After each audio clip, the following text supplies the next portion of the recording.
Buon pomeriggio a tutti, grazie per essere intervenuti. So che per voi naturalmente ci sono molti commercialisti, grazie per essere venuti, visto che so che siete in scadenza di spesa molto, ma l'argomento è sicuramente importante per tutti i professionisti.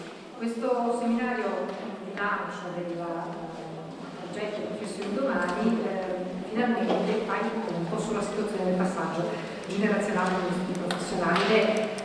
Singolare che si dica finalmente, anche perché spesso sono proprio i professionisti che affiancano le imprese nel passaggio generazionale. Ma del resto c'è anche una lunga questione sul fatto, lo sapete meglio di me, che fino a poco tempo fa non si riteneva che gli studi professionali delle imprese, pure in Europa, è sempre considerato delle attività economiche. Un argomento estremamente importante perché i professionisti, quindi fanno riferimento alla professione, sono 4 milioni in Italia, generano il 12,5% della PIL del paese, e se pensiamo che per quanto riguarda le imprese, soprattutto quelle manifatturiere, 2 su 3 non riescono a superare il passaggio generazionale più di un giro di 5 anni, si capisce che importanza sociale a sostenere il passaggio generazionale negli studi professionali, tanto più che la professione è cambiata molto, le professioni sono cambiate molto, c'è stata la tecnologia, c'è stata la crisi, ci sono i giovani che premono per entrare e anche per collaborare al cambiamento, e naturalmente ci sono tanti temi, sono proprio i temi che fanno parte del progetto che sarà illustrato dopo, ma soprattutto si tratta di dar spazio ai giovani, ma anche di preservare quel patrimonio tacito, quel patrimonio materiale che soprattutto per gli studi professionali è fatto da fiducia e da reputazione. Quindi questo progetto cercherà di fare un focus su tutti gli elementi che hanno a che fare con il cambiamento e con il passaggio generazionale.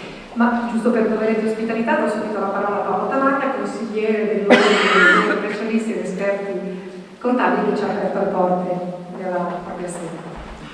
Buon pomeriggio a tutti, io non voglio portare via spazio ai lavori, porto i saluti del Consiglio dell'Ordine dei dottori commercialisti ed esperti contabili e in particolare della nostra Presidente Margherita Monti. Ringrazio tutti i relatori presenti e anche quelli che arriveranno più tardi, perché non sono tutti seduti in questo momento. Mi scuso perché mi piacerebbe poter partecipare ad un dibattito così interessante. L'argomento di oggi è molto bello: professionisti domani, nuove sfide e opportunità. Purtroppo ho un problema molto pratico, mi scuso con gli spesoni che non fatto, quindi mi fermerò abbastanza poco. Lascio la parola al Presidente nazionale di Confprofessioni, il dottor Gaetano Gaetano Stella, e vi auguro buon lavoro.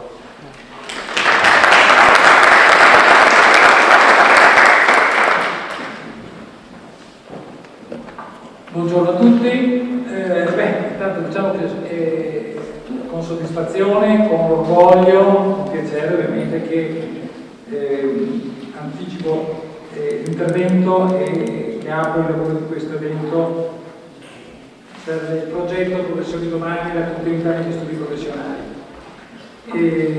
L'attività, sono a casa mia, mi sento a casa mia, vedo anche degli amici di vecchia data, ormai sempre meno, perché c'è un ricambio generazionale all'interno dell'ordine dei dottori commercialisti, moltissimi giovani, e quindi evidentemente una situazione che è molto cambiata negli ultimi anni.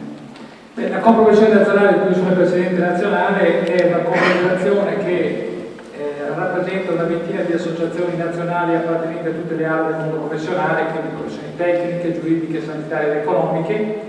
È un soggetto che ha una propria livello di rappresentanza dei liberi professionisti a livello nazionale, a livello territoriale, cioè abbiamo le delegazioni regionali, nella quale appunto la Confprofessioni Veneto possiamo considerarla una delegazione storica, perché è stata costituita oltre 30 anni fa, quindi ha una sua storia, è stata riconosciuta parte sociale ancora nel 1999 prima di altri.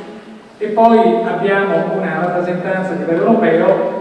Io sono vicepresidente di un consiglio europeo delle professioni liberali, nella quale appunto poi vi racconterò qualche particolare che è anche prodromico a quello che appunto è stato il progetto europeo che oggi viene presentato. La Confprofessioni a livello nazionale è quella che sottoscrive il contratto degli studi professionali, una brevissima carrellata cioè praticamente i contratti che applicate per i vostri dipendenti, praticanti, collaboratori, praticanti nel senso per quello che riguarda le coperture sanitarie, è appunto riservata al contratto collettivo di dipendenti professionali. Noi siamo stati i primi in Italia che abbiamo dato vita a degli organismi di bilateralità. Il più importante, diciamo, è la Cassa di Assistenza Sanitaria Integrativa, CADIPROF, che conta oltre 250.000 iscritti, è la seconda più importante d'Italia, nella quale ai dipendenti istituti professionali è assicurata, attraverso un pagamento di una quota mensile prevista nel contratto, è prevista l'assistenza sanitaria integrativa e anche degli interventi in misura sul sociale, per esempio riposo reddito asili nido, interventi per la non autosufficienza, spese pediatriche e quant'altro. Ma abbiamo anche dato vita all'EBIPRO Gestione Professionisti, che vi consiglio anche di controllare se voi risultate iscritti, in quanto datori di lavoro che pagate la cassa di assistenza sanitaria avete diritto a usufruire dei benefici anche per il datore di lavoro. Non c'è nessun contratto collettivo nazionale che prevede una simile fattispecie. Oggi sempre di più i nuovi contratti che vengono sottoscritti, esempio per ultimo i metalmeccanici, anche loro hanno previsto per i dipendenti, noi l'abbiamo prevista anche per i datori di lavoro, quindi il professionista, in quanto paga per i suoi dipendenti, ha possibilità di usufruire a sua volta delle prestazioni di assistenza sanitaria. Che momento diciamo che c'è una riduzione della spesa sanitaria sempre più elevata per motivi sempre di finanza pubblica, il fatto di poter usufruire di un'assistenza sanitaria integrativa può essere anche particolarmente vantaggioso. Poi abbiamo il fondo di formazione continua, fondo professioni, sempre riservato per i dipendenti degli studi professionali. Per quanto riguarda invece che cosa fa la Confprofessione a livello nazionale, rappresenta nei confronti delle istituzioni le problematiche dei professionisti a tutti i livelli. Quindi noi partecipiamo al confronto della dialettica politica con presentazione di emendamenti, audizioni e quant'altro. Soltanto nel breve periodo, per capire di cosa si tratta, abbiamo partecipato al Jobs Lavoro Autonomo, in modo particolare una forte attività di lobby in questo senso per ottenere dei risultati che poi sono anche tangibili, per esempio i contratti diretti o l'estensione dei fondi europei ai professionisti, proprio derivata da questa attività di lobbistica politica. Oppure ancora sul lieve concorrenza o ancora sull'equo compenso, che sapete che è uno dei temi di cui c'è un forte dibattito politico al nostro interno, che a tra breve probabilmente verrà emesso un provvedimento di questa natura. Già gli avvocati è stato riconosciuto, per le altre professioni stiamo attendendo il proseguo dell'attività politica.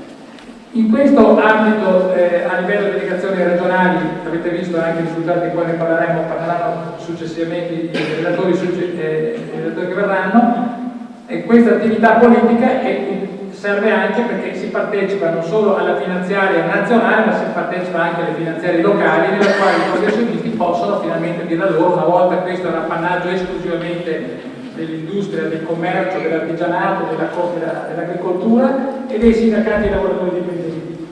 Ora anche i professionisti dicono la loro e quindi evitano che certi provvedimenti cadano sulla testa dei professionisti. Per ultimo, diciamo, la questione europea. Quando nel 2012 e nel 2013 l'allora vicecommissario Tajani della Commissione Industria del Parlamento Europeo aveva instaurato un tavolo che si chiamava tavolo Bostering Group, Bostering perché è il luogo dove veniva fatto questo incontro, e durante un anno allargato ai professionisti di tutti i paesi europei. Io ero in rappresentanza dell'Italia e era un tavolo che praticamente voleva mettere sul tappeto i problemi che erano comuni alle professioni europee, perché il tema per esempio della burocrazia, che noi sapete che ci attanaglia tutti i giorni, e quindi il tema, diciamo, della semplificazione è un tema che anche a livello europeo è molto sentito. Comunque il tavolo era quello che voleva far capire l'importanza del ruolo economico delle professioni, cioè del fatto che ormai sempre di più anche un professionista è considerato a livello europeo almeno come attività di impresa. E pertanto per stare sul mercato, in un mercato che ormai è diventato sempre più competitivo e più globalizzato, anche il professionista deve acquisire determinate conoscenze e competenze per poter affrontarlo adeguatamente, quindi competenze in materia finanziaria, in materia previdenziale, in materia di comunicazione, di marketing, un tema questo che sembrava qualche anno fa ma che ormai è diventato fondamentale, informatica, internazionalizzazione. e poi ovviamente multidisciplinarietà, quindi cercare di associarsi, che è l'unico modo per affrontare queste sfide del mercato. E quindi in quel tavolo, vi racconto una piccola storia, mi confrontavo con gli altri professionisti europei e parlandosi così, gli altri professionisti tutti beneficiavano dei fondi europei, gli unici italiani non avevano una mosca bianca in questo caso, non avevamo la possibilità di accedere, perché in Italia il concetto libero professionista uguale impresa, uguale svolgere l'attività economica non era consentito.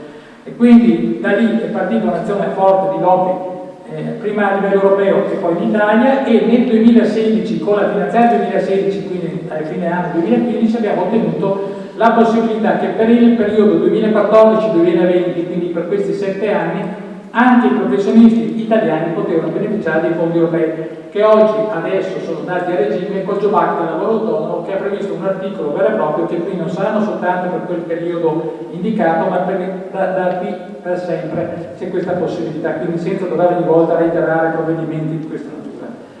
Quindi questa opportunità è molto importante, però dopo non è che una volta ottenuto questo abbiamo ottenuto il risultato, purtroppo. Perché potete immaginare le istituzioni come sono burocratizzate in Italia, a cominciare dalle regioni, ogni regione è una parrocchia a sé stante, lo Stato, noi abbiamo partecipato ai comitati di sorveglianza che sono nazionali e territoriali, poi ce ne sono moltissimi perché ce ne sono quelli che riguardano la parte dell'Adriatico, delle Alpi, del Mediterraneo, ce ne sono moltissimi fondi che noi neanche ne conoscevamo l'esistenza prima. Ma per esempio il progetto, quello che ha presentato Confprofessioni Veneto alla delegazione regionale, della Regione Veneto, proprio rientra in quei fondi europei che sono riconosciuti per i professionisti. Non è stato facile, però devo dire la verità che la Regione Veneto si è contraddistinta in un dialogo aperto e quindi ha recepito l'interesse per un tema di questa rilevanza e quindi, prima di altre regioni, ha dato la possibilità di poter sfruttare un'opportunità di questo tipo. È da qui che è nato appunto il progetto che Professione Domani per la continuità e la valorizzazione del capitale intellettuale degli studi. Questo è un problema importante del cambio generazionale. Noi professionisti ci eravamo già impegnati spesso, confrontandoci con le aziende, spesso nel cambio generazionale che l'abbiamo inteso sempre da padre in figlio, nipote e quant'altro. Qui invece il problema è affrontato in modo più ampio. Cioè è importante dare continuità all'impresa o dare continuità allo studio professionale, quindi lo significa non necessariamente interfamiliare, ma anche garantire la prosecuzione del tempo in modo tale da salvaguardare il cosiddetto patrimonio sociale che rappresenta un'impresa, che rappresenta uno studio professionale con i suoi dipendenti, con le sue penetrazioni nel mercato, con il suo ruolo che ha esercitato nel tempo, in modo tale da non buttare via un lavoro faticoso costruito nel tempo. Oggi appunto questo convegno è qualche dato aveva già dato alla giornalista che diceva che appunto una su 2 aziende o imprese purtroppo cessano proprio per questa mancanza di continuità. È chiaro che queste competenze che questo seminario si presuppone di poter farvi conseguire è per darvi la possibilità di costruire questi passaggi generazionali del futuro che possono essere acquisiti perché potrebbero diventare un'opportunità direttamente per voi, ma soprattutto anche per i clienti dei vostri studi, evidentemente, no? Quindi è un mercato molto ampio, ormai il mercato di studio professionale non è più limitato allo studio individuale, ma ci sono studi associati, reti, cooperative, società di capitali da professionisti, gli avvocati, i farmacisti, ingegneri hanno già ottenuto questo riconoscimento della società di capitali da professionisti, altri non ce l'hanno ottenuto, ma sarà un futuro di capitale, cioè è un futuro che peraltro sarà quasi necessario se si vuole stare su questi mercati sempre più competitivi. Vi auguro buon lavoro e aiuto a tutti.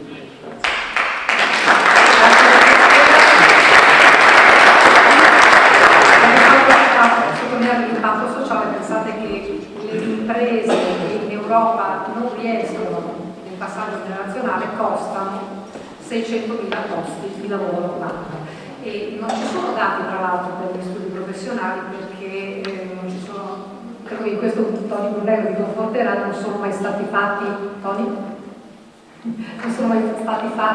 degli studi sul passaggio generazionale degli studi professionali, vero? Cioè quindi siamo all'alba, abbiamo solo i dati, non c'è evidenza, però proporzionalmente si può pensare che tipo di impatto ha un passaggio generazionale che non è riuscito. E veniamo dunque al progetto di cui è capofila Pro Servizi, ente di formazione accreditato in Regione Veneto e specializzato per video di definimento di professionisti e braccio operativo di Confprofessioni. Il progetto è realizzato in partnership appunto con la Regione Veneto nell'ambito di un più ampio progetto sempre per fondi europei, progetto Valore, che insiste sempre sul trasferimento anche di competenze e sul passaggio operazionale, che è il bando Valore. Allora, vorrei introdurre adesso Marco Natali, che è commercialista e presidente di Pro Servizi, episodio di Confprofessione Nazionale, con una domanda. Questo difficile riconoscimento al pari di tutti gli altri studi professionali europei, voi ve lo siete andati a guadagnare.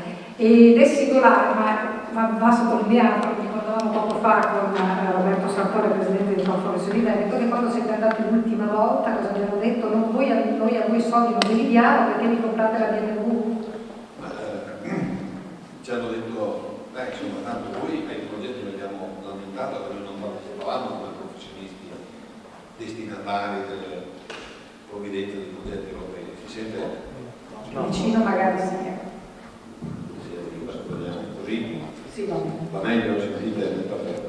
Ci hanno detto che tanto a noi i soldi non servivano perché da un lato partecipavamo ai progetti perché o come commercialisti per fare il business plan o come ingegneri per fare i calcoli o come innovatori per fare le strutture e gli atti, dicevamo ma non avete bisogno, partecipate già alla nostra osservazione di funzionari di cui alcuni italiani all'estero, la nostra osservazione che diceva sì, però un conto è essere partner di qualcuno, lavorare per qualcuno, un conto è essere i destinatari dei fondi per un progetto, no?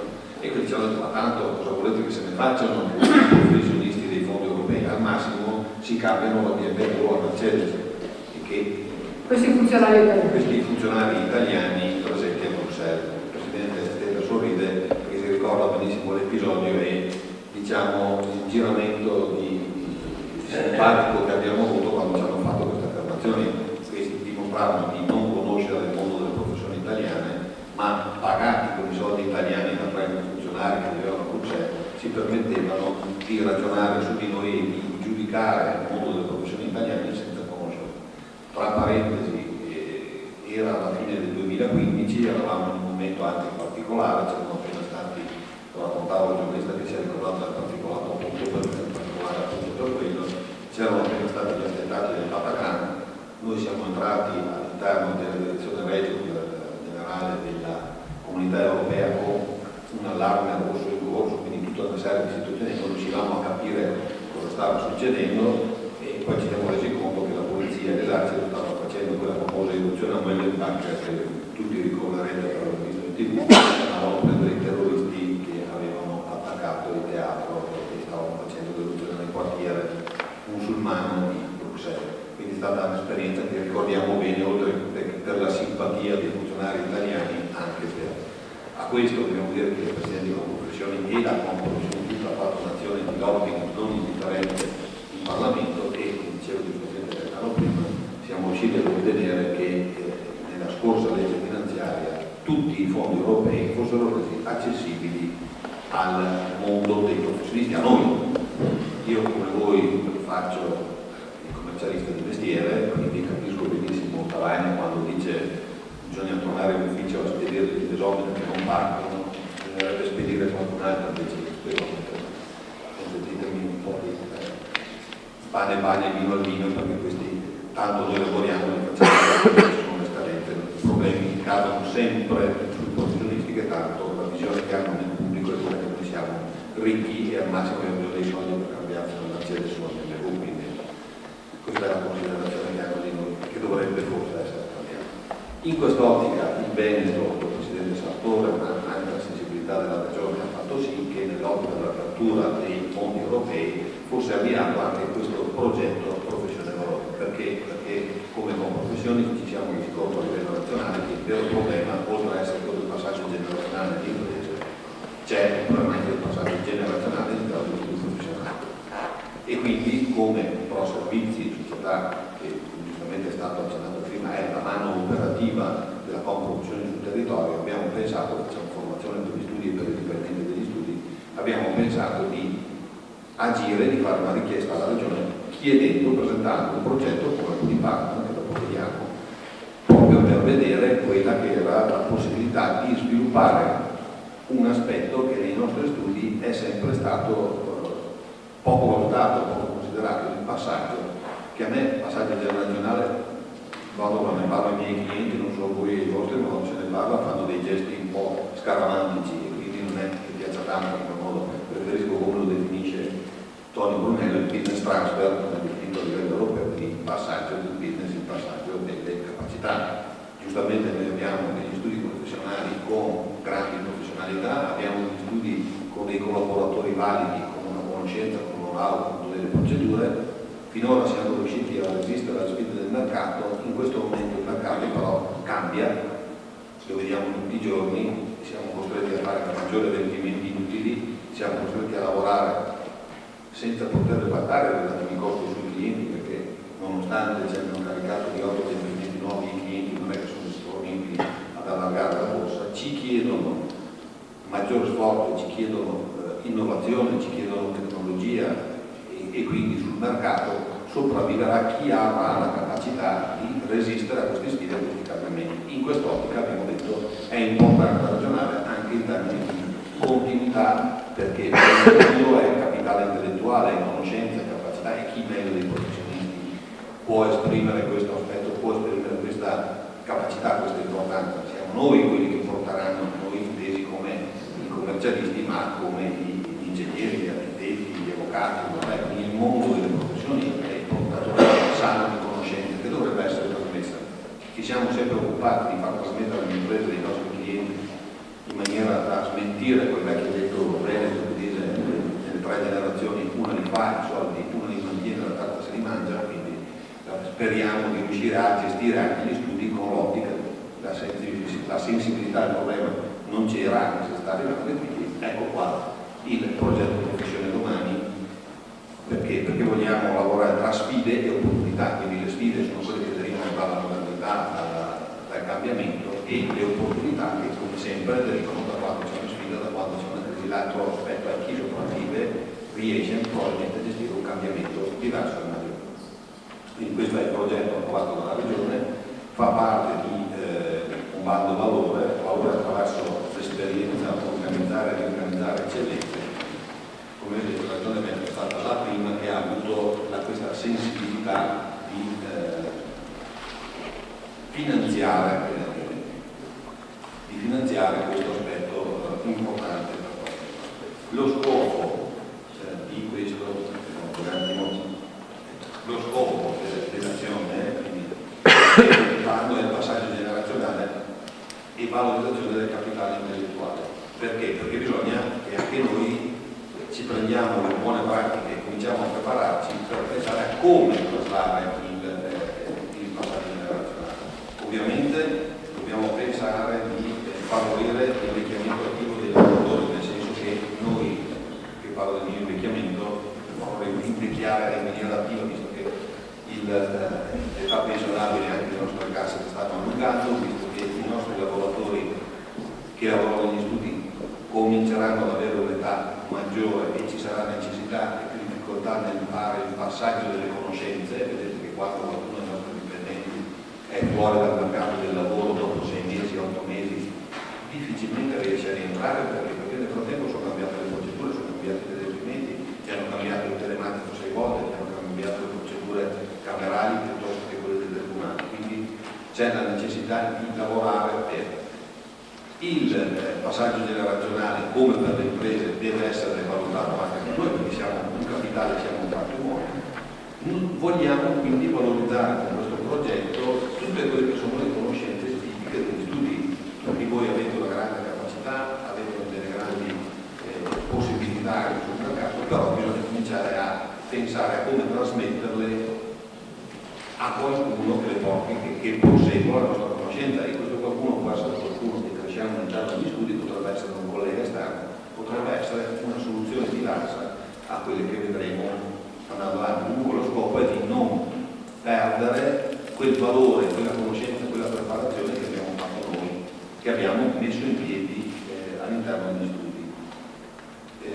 E parlo da soggetto che ha fruito di questo aspetto, perché io sono reduce ancora in corso di passaggio tra un collega, passaggio attivato nel Ministero, tra un collega che ha deciso di fare downshifting, lo definisce lui, di ridurre completamente, ridurre molto l'attività andandosene in pensione e mantenersi attivo comunque girando per l'ufficio, e quindi io ho assorbito lo studio, il personale dello studio, la clientela, e quindi vivo la problematica del passaggio generazionale in prima persona, anche se il collega è nemico, però comunque i rapporti con i clienti sono nuovi e chiaramente questo aspetto incide moltissimo sul fatto che la clientela bisogna cercare di garantirsi la continuità del rapporto con la clientela, ma come vi spiegherà poi dopo Tony, uno degli aspetti belli di questa sfida è stata che io ho visto la rimpresa, cioè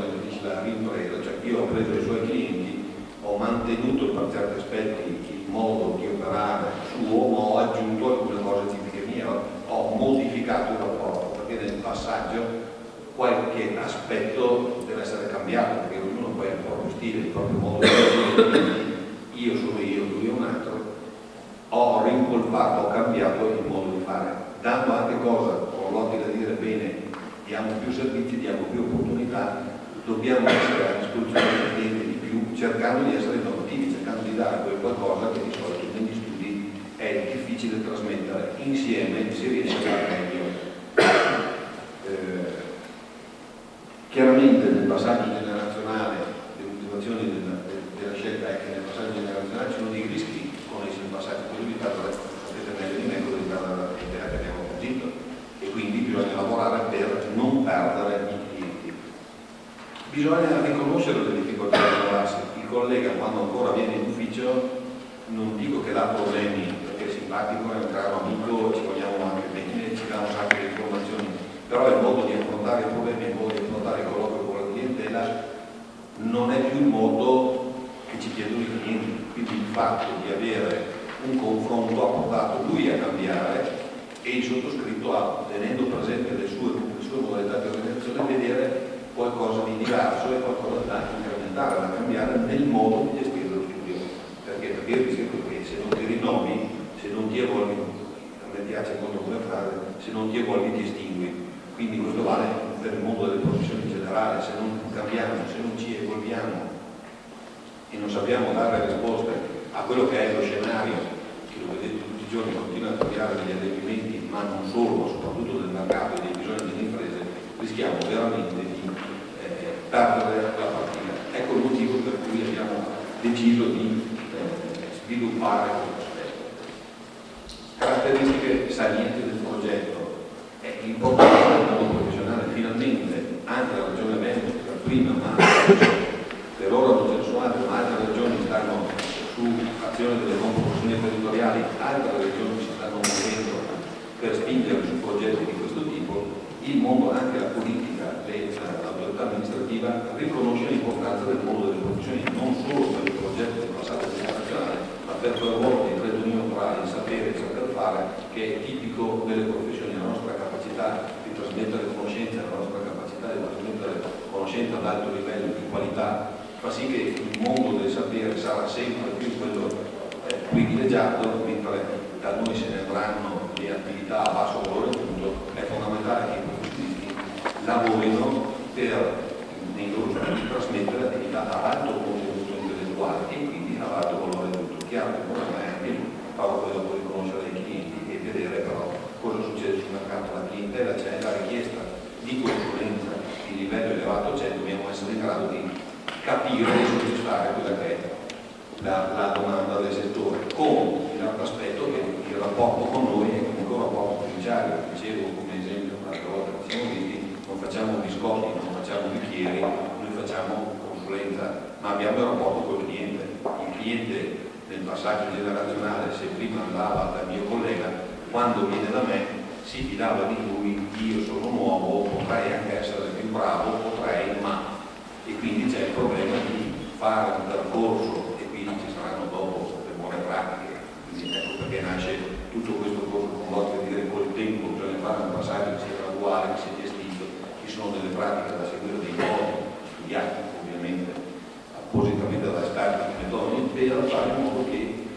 passaggio sia corretto e che si abbia non solo la continuità dello studio ma anche la continuità dei rapporti in tela, perché chi fa i bicchieri, anche se cambia amministratore delegato del fatto dei bicchieri difficilmente dalla sera alla mattina ha problemi. Nel nostro studio il fatto che cambi il titolare, che cambi il professionista di riferimento può dare dei problemi non indifferenti. Chiudo presentando i soggetti, pro servizi che è un soggetto proponente. Voi dovreste conoscere abbastanza bene tutti quanti perché è un ente accreditato dal ragionamento, è in licenza, quindi vorrei dire che giochiamo in casa, anche perché sia io che Rosanna Rosini, che facciamo parte del consiglio di amministrazione, facciamo in mezzo la professione di commercialisti entrambi, quindi ci dovreste conoscere bene. Abbiamo la responsabilità nei confronti della ragione del progetto, supervisioniamo tutto quello che è il progetto nell'insieme, verifichiamo la qualità degli interventi perché di questo rispondiamo che la ragione ci pagherà un motivo se tutta l'attività sarà fatta bene, coordiniamo tutte le attività di microprogettazione perché poi dopo vedete che il progetto si sviluppa presso studi, si sviluppa non solo con questi seminari, non solo con seminari produttivi, ma si sviluppa con un'attività anche presso quella compagnia con micro attività all'interno degli studi e avremo poi dopo il discorso dell'interfaccia, facciamo un'interfaccia con la direzione di formazione e istruzione della Regione Veneto. Il riferimento è il porto della Regione Veneto. Il partner operativo, come abbiamo detto prima, è la Fondazione Conprofessioni, uno dei partner operativi. La Fondazione Conprofessioni che è l'ente operativo della Conprofessioni, che si occupa della presentazione e della diffusione dei risultati con il nostro osservatorio delle professioni di Conprofessioni, che sta lavorando sul mondo delle professioni a livello nazionale a raccogliere dati e abbiamo già cominciato con la Regione Sicilia a parlare una serie di informazioni tecniche su quella formazione del mondo delle professioni per selezionare poi dopo tutti quelli che sono le idee dei partecipanti, per capire i fabbisogni che emergeranno dai seminari, anche dai colloqui all'interno dei soggetti che parteciperanno al progetto e collaborano comunque generalmente al suo progetto in generale. Insieme a Conprofessione abbiamo il partner operativo Atelier del Centro Veneto che fa il consulente per il passaggio generazionale delle aziende, quindi abbiamo un'esperienza. Tony è famoso a livello europeo per il primo kit Brunello che era il primo kit di analisi per il passaggio generazionale all'interno delle aziende. Ci hanno dato una grande mano per la progettazione, la selezione e la docenza per il materiale della didattica e come la fondazione e il partner successivo partecipa al progetto nel suo insieme per il controllo. Partner operativo, l'IUSME, per la gestione della borsa di studio che è l'Istituto Universitario Salesiano di Venezia, per l'Università Veneziana, che gestisce le borse di studio e ci dà gli spunti per il rapporto con l'altra parte, con i giovani, con chi si vorrà affacciare, seppur con difficoltà, con i problemi del momento che sono, lo dico ovviamente perché questi pochi giovani, io ho 2 figli, uno vuole fare tutt'altro settore ingegnere, mia figlia vuole fare la carriera pubblica, per cui il risultato è che nessuno dobbiamo fare un lavoro così bello e i nostri figli non lo vogliono fare, non ho capito perché, sembra che tutti abbiamo questo e poi abbiamo i partner di rete Conprofessioni di Veneto, che abbiamo il presidente che poi alla fine Marco Sartore che alla fine farà le conclusioni che ci darà i suoi saluti, sempre perché con Conprofessioni di Veneto daremo la diffusione dei risultati e utilizziamo Conprofessioni di Veneto e quindi tutte le componenti professionali, eventi e associazioni che aderiscono alla Conprofessioni per fare l'analisi dei fabbisogni, oltre a l'Unione dei Giovani Dottori Commercialisti, sempre per la diffusione dei risultati e l'analisi dei fabbisogni, perché i giovani sono il nostro futuro e se non puntiamo sui giovani, se non cerchiamo di collaborare con i giovani, la Conprofessione a livello nazionale ha fatto tutta una serie di iniziative che il Presidente poi non ha nemmeno accennato prima, ma ci sono tutta una serie di iniziative a vantaggio dei giovani sia con la parte dei professionisti sia con tutta un'altra serie di attività che in bilaterale sta mettendo in cantiere a vantaggio in questo momento dei giovani avvocati ma anche di altre professioni, quindi avremo possibilità di ragionarci con calma, ma vedrete che per i giovani c'è una notevole attenzione da parte della Federazione Nazionale. Direi che selezione offerta formativa. Allora, lo scopo del progetto è quello di sensibilizzare il mondo esterno per quello che sta succedendo nel mondo professionale, quindi anche sul passaggio generazionale, per valutare l'impatto sullo scenario degli assetti tradizionali, perché noi dobbiamo cambiare il sistema degli studi. Vedete, sempre di più si parlava di studi.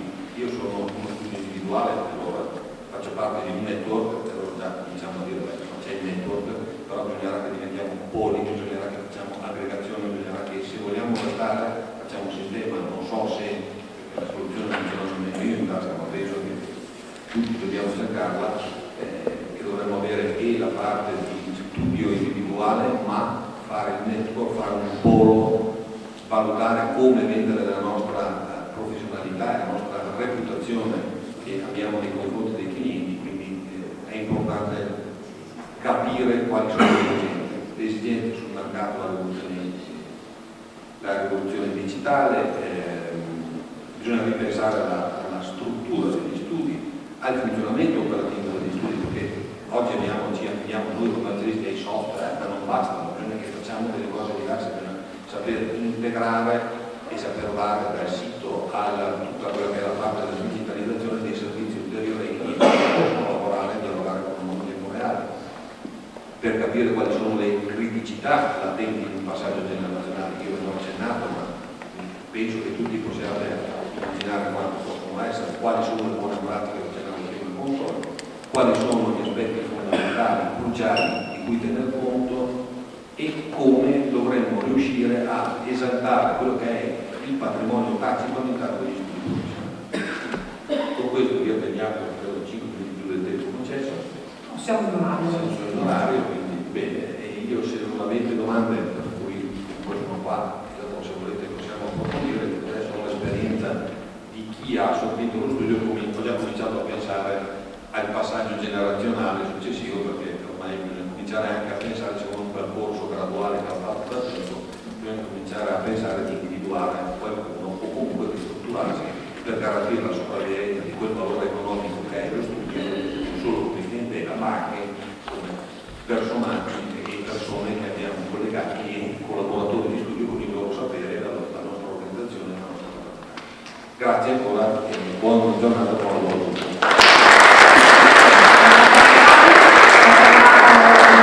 Che ha raccolto e sta già pensando a chi affidarlo, anche perché il passaggio generazionale in famiglia non si può fare per una figlia che vuole fare la diplomatica, un figlio che vuole fare l'ingegnere, però c'è tempo perché la pensione mi sembra che è di là da venire anche per voi commercialisti.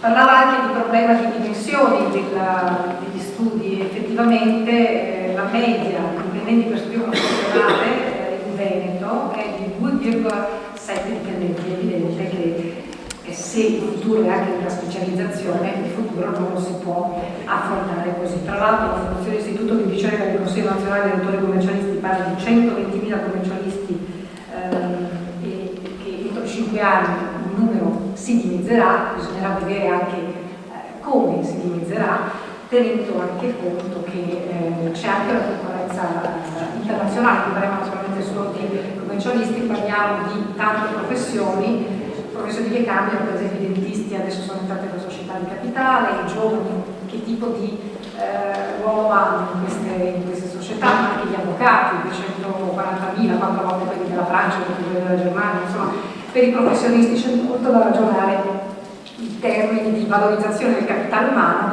ma anche di trasferimento di competenze, di aggiornamento, di passaggio generazionale, senza contare quelle categorie dove il personale manca proprio, che sono quelle dei medici. Ma veniamo al contenuto del progetto per vedere che cosa prevede nel dettaglio. Questo lavoro lo affidiamo a Martina Ghirlenda, che è referente del progetto per Confprofessioni. Le mette un po' a disposizione anche la sua esperienza in Europa, perché per molto tempo ha monitorato bandi in europeo, lo sta facendo anche oggi, monitora bandi europei, nazionali, regionali e cura anche una rubrica spazio professionisti su Sole 24 Ore, dove vengono appunto pubblicate queste informazioni così preziose. E ci illustra appunto questo progetto che mi pare consta di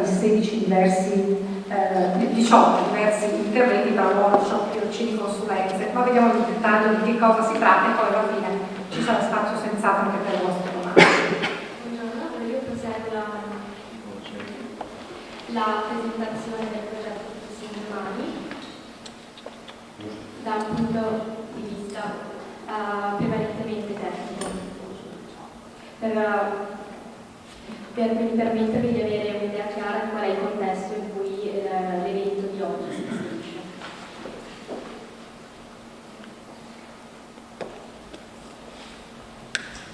Allora, innanzitutto vi presento cosa contiene questo progetto. Come anticipato abbiamo un totale di 18 interventi. Di questi 8 sono interventi formativi, 7 sono interventi formativi tradizionali, quindi corsi di aggiornamento e di perfezionamento di breve e media durata, a cui si aggiunge un intervento di formazione outdoor. Nel nostro caso abbiamo scelto di inserire un bootcamp, che è un'attività esperienziale che permette di mettere alla prova le competenze trasversali dei partecipanti. Ai interventi formativi si aggiungono 10 cosiddetti interventi di accompagnamento, di cui fa parte il seminario di oggi. Quindi ci sono 4 seminari formativi, 2 workshop, un intervento di assistenza e consulenza di gruppo di cui beneficeranno 6 studi professionali, un intervento di stage che permetterà l'inserimento di 10 tirocinanti in studi professionali e che permetterà a questi tirocinanti di ricevere un'indennità di permanenza. Si aggiungono infine una visita di studio all'estero in un polo di eccellenza e una borsa di ricerca che sarà gestita dal partner universitario per realizzare delle attività di ricerca applicata all'interno degli studi. Per tutti questi interventi cerchiamo di coprire l'intera regione del Veneto, perché abbiamo deciso di rivolgerci all'intero territorio. Per ciascun intervento organizziamo 3 diverse edizioni per permettere ai partecipanti di provenienza da Verona o Venezia di prendere parte facilmente all'evento. Si aggiungono degli strumenti aggiuntivi di cui possono beneficiare i partecipanti. Ci sono degli incentivi per la carta generazionale che consistono nel pagamento dei contributi previdenziali pagati dal datore di lavoro per un massimo variabile a seconda della dimensione dell'impresa. Quindi possono essere da 2.000 euro in caso di dimensioni micro o piccole fino a 40.000 euro in caso di imprese di dimensioni medie e grandi. Le condizioni sono la sottoscrizione di contratti di solidarietà sparsi da parte delle. Un secondo tipo di incentivi di cui possono beneficiare sono gli incentivi all'assunzione. Si tratta di incentivi soggetti dipendenti dall'assunzione di un disoccupato da parte dello studio professionale, che possono ammontare a 4.000 euro in caso di assunzione a tempo determinato fino a 6.000 euro in caso di assunzione a tempo determinato. Ci sono infine dei finanziamenti per la spesa a valere sul Fondo Europeo di Sviluppo Regionale. Quindi si parla di apparecchiature e strumentazioni che possono essere utili all'interno del progetto e a cui devono essere strettamente collegate per poter fornire alle regioni delle giustificazioni aziendali. Possono essere ad esempio software o database. Per quanto riguarda le tempistiche del progetto, l'abbiamo presentato nello stesso obiettivo di sportello, quindi terminando l'iniziativa abbiamo ricevuto l'approvazione 2 mesi dopo e come da richiesta abbiamo iniziato con le attività progettuali il 17 luglio entro i 30 giorni della produzione. Questo vuol dire che dovremo terminare tutti gli interventi che ci prefiggiamo entro 12 mesi. Quindi il 17 luglio 2018 è la data massima, salvo la possibilità di chiedere 3 mesi di proroga che cercheremo di evitare per essere in base alla direttiva, la platea del progetto è abbastanza ampia, include i soggetti disoccupati e inoccupati, occupati, giovani adulti, intendendo anziani di 35 anni, e i cosiddetti overage dai 45 anni. La direttiva prevede che almeno il 40% delle attività sia svolta al professionista, intendendo insieme di soggetti giovani occupati. Per progetto abbiamo deciso di circoscrivere i destinatari al mondo dei professionisti, quindi ci rivolgiamo ai professionisti con maggiore esperienza, dai 54 anni in su, ai giovani professionisti, inclusi i neolaureati, fino ai 35 anni, ma anche a quelli che si trovano nella fascia intermedia e quindi hanno sofferto sufficientemente della crisi e hanno bisogno di supporto per la crisi cognitivo.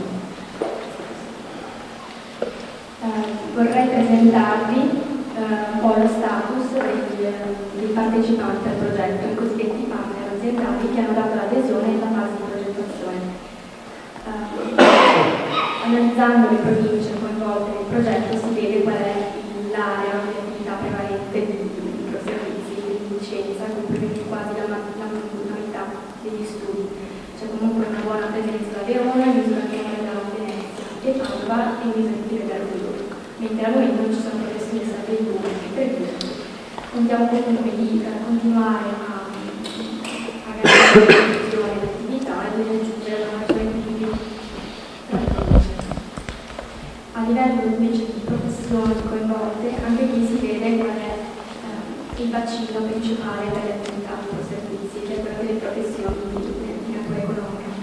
Quindi un terzo circa è costituito da commercialisti, poco meno da consulenti del lavoro, in misura inferiore troviamo avvocati, veterinari, notai e professioni tecniche, come ingegneri, tecnici e geometri.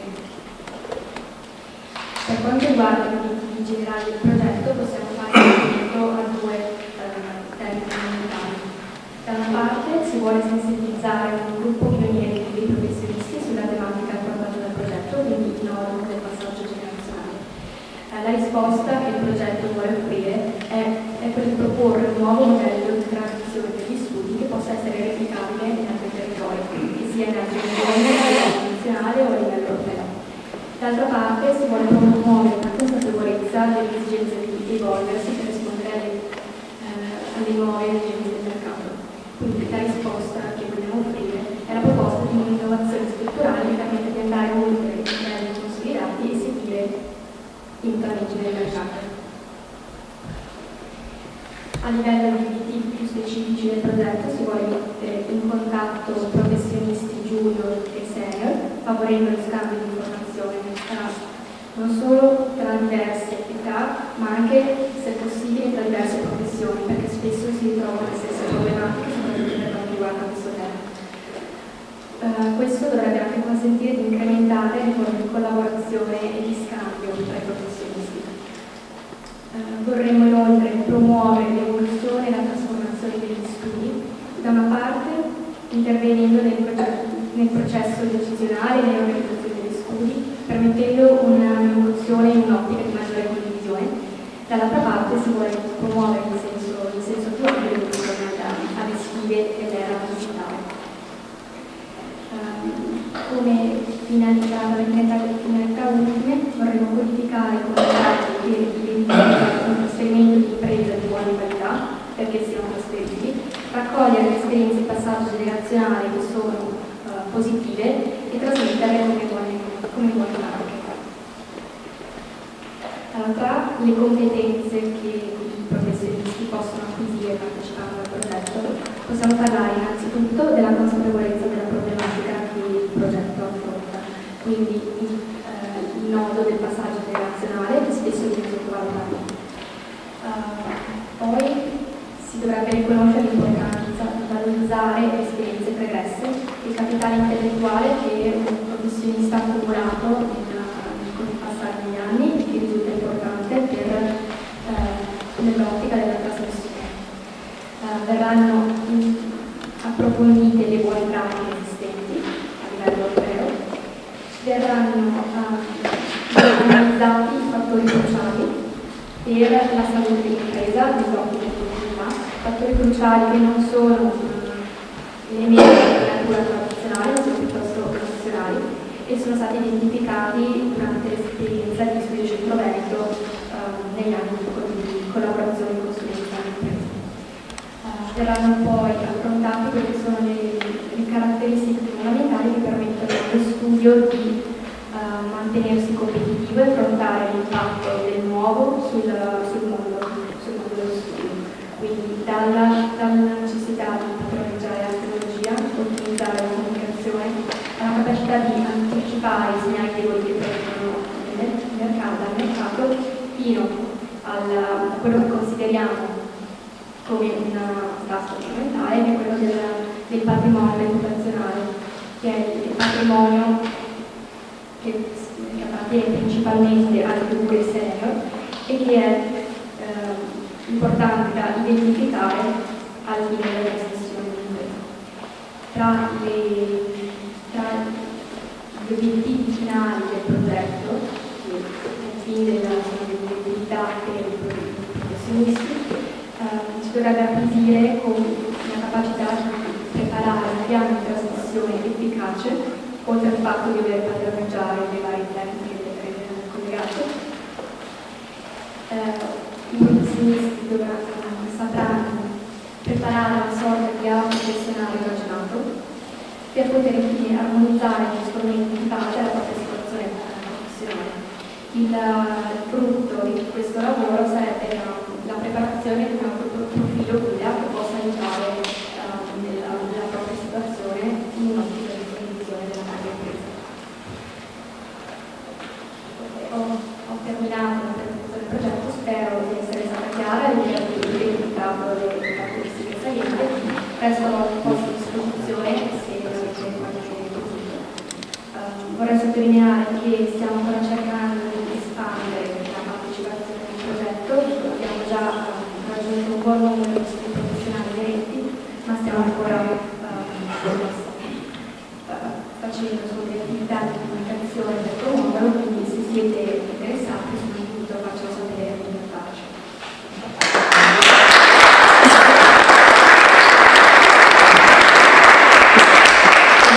Servizi. Dovremmo avere il microfono ce l'ha da qualche parte.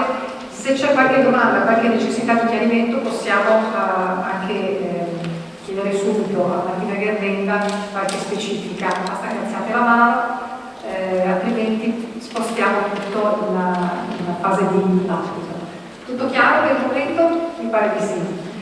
Allora, andiamo avanti parlando di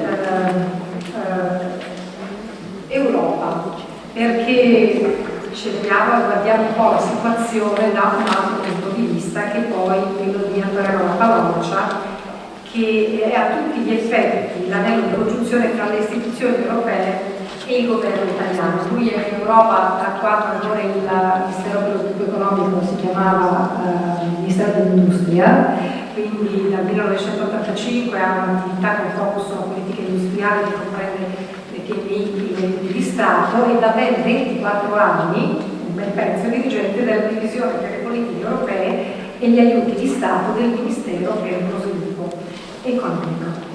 Ecco, guardiamo un po' dall'alto questa situazione, cerchiamo di capire come sono messi gli altri studi europei, studi professionali, se per loro può essere più o meno facile per gli italiani affrontare il passaggio generazionale, e tenendo conto, appunto, come si diceva prima, di un contesto che è sempre più globalizzato, dove i servizi e anche le prestazioni professionali non si limitano al territorio italiano, francese, tedesco, ma insomma anche i servizi sono globalizzati, la concorrenza incombe.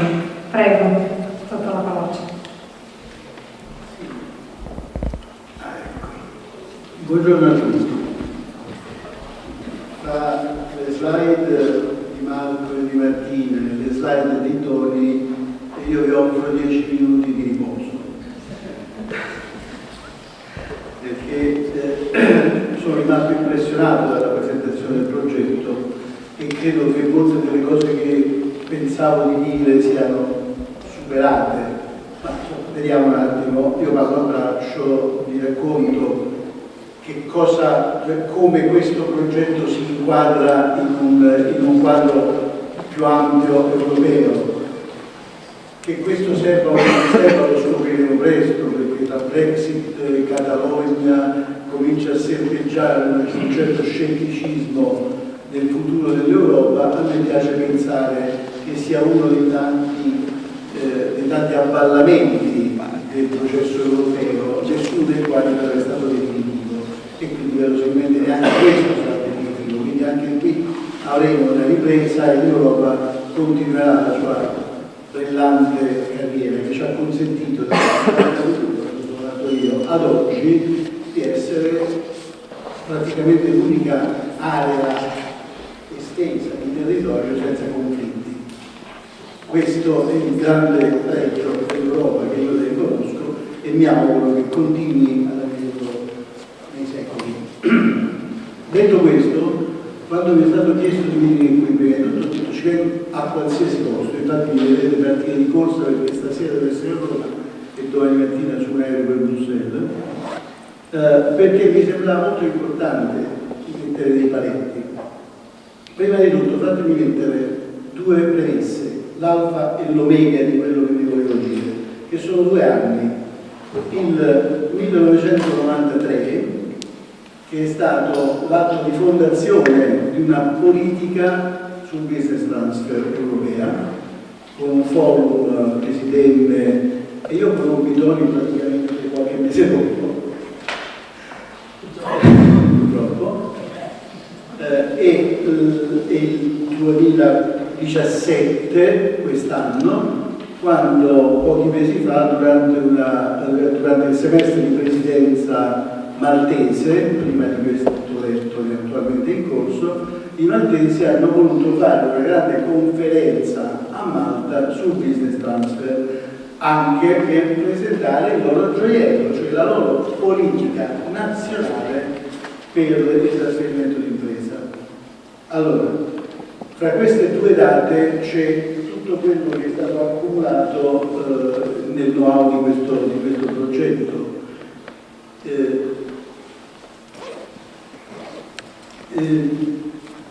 Dove si collocano i professionisti in questo?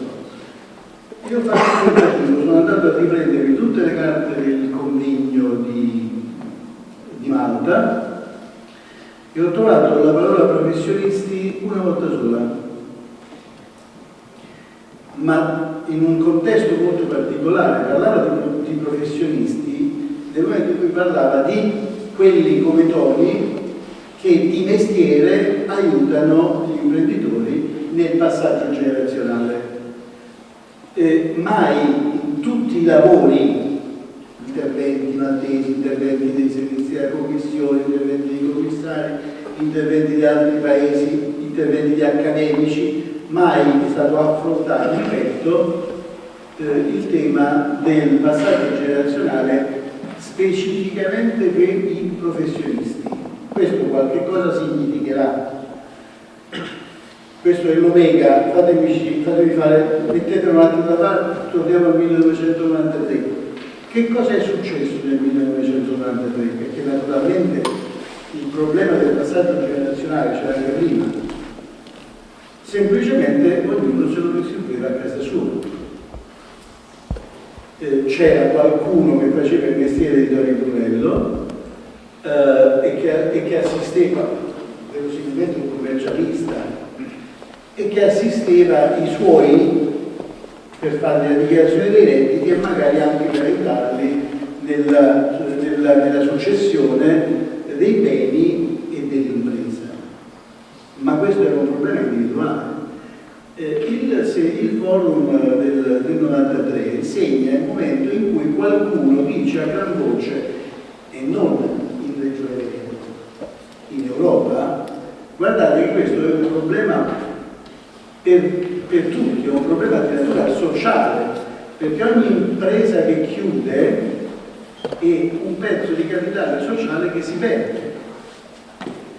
E se noi aspettiamo che in Europa ci siano, come oggi ci sono, un 70% di imprenditori ultra sessantenni, noi rischiamo che da un momento all'altro tante piccolissime realtà che si chiudono diventano un solo enorme problema per tutti. Questo è il grosso passaggio. Prima, certo, figuriamoci, anche i greci, i romani tramandavano il mestiere di padre e figlio, anche nel Medioevo si tramandava il mestiere di padre e figlio. Questo era il passaggio generazionale allora, ma allora non esisteva quella cosa che ultimamente si è preso a chiamare l'ascensore sociale, cioè non esisteva il fatto che il figlio di un commercialista vuole fare il diplomatico, il figlio del diplomatico vuole fare il commercialista, il figlio del medico vuole fare il vigile urbano, eccetera, eccetera. Allora si era confinati in una categoria sociale. Oggi queste barriere sono state abolite e dobbiamo tenerne conto quando parliamo di passaggio generazionale. Quindi questo è, diciamo, l'atto di nascita di una politica europea. L'Italia, dove si colloca l'Italia in tutto questo? Si colloca abbastanza indietro. Lo devo dire francamente, sono anni che spinto da lui, un po' lo tiro, un po' mi spinge, cerco di far passare questo a livello di politica nazionale, non ci riesco, credo anche di essere riuscito a capire perché. E l'ho scoperto guardando dei dati statistici europei.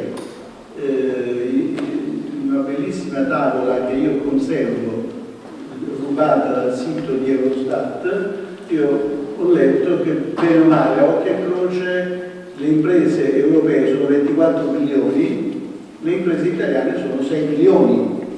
Voi siete commercialisti, fate questo a fare i conti. Un'impresa su 4 in Europa, 28 paesi, un'impresa su 4 è italiana.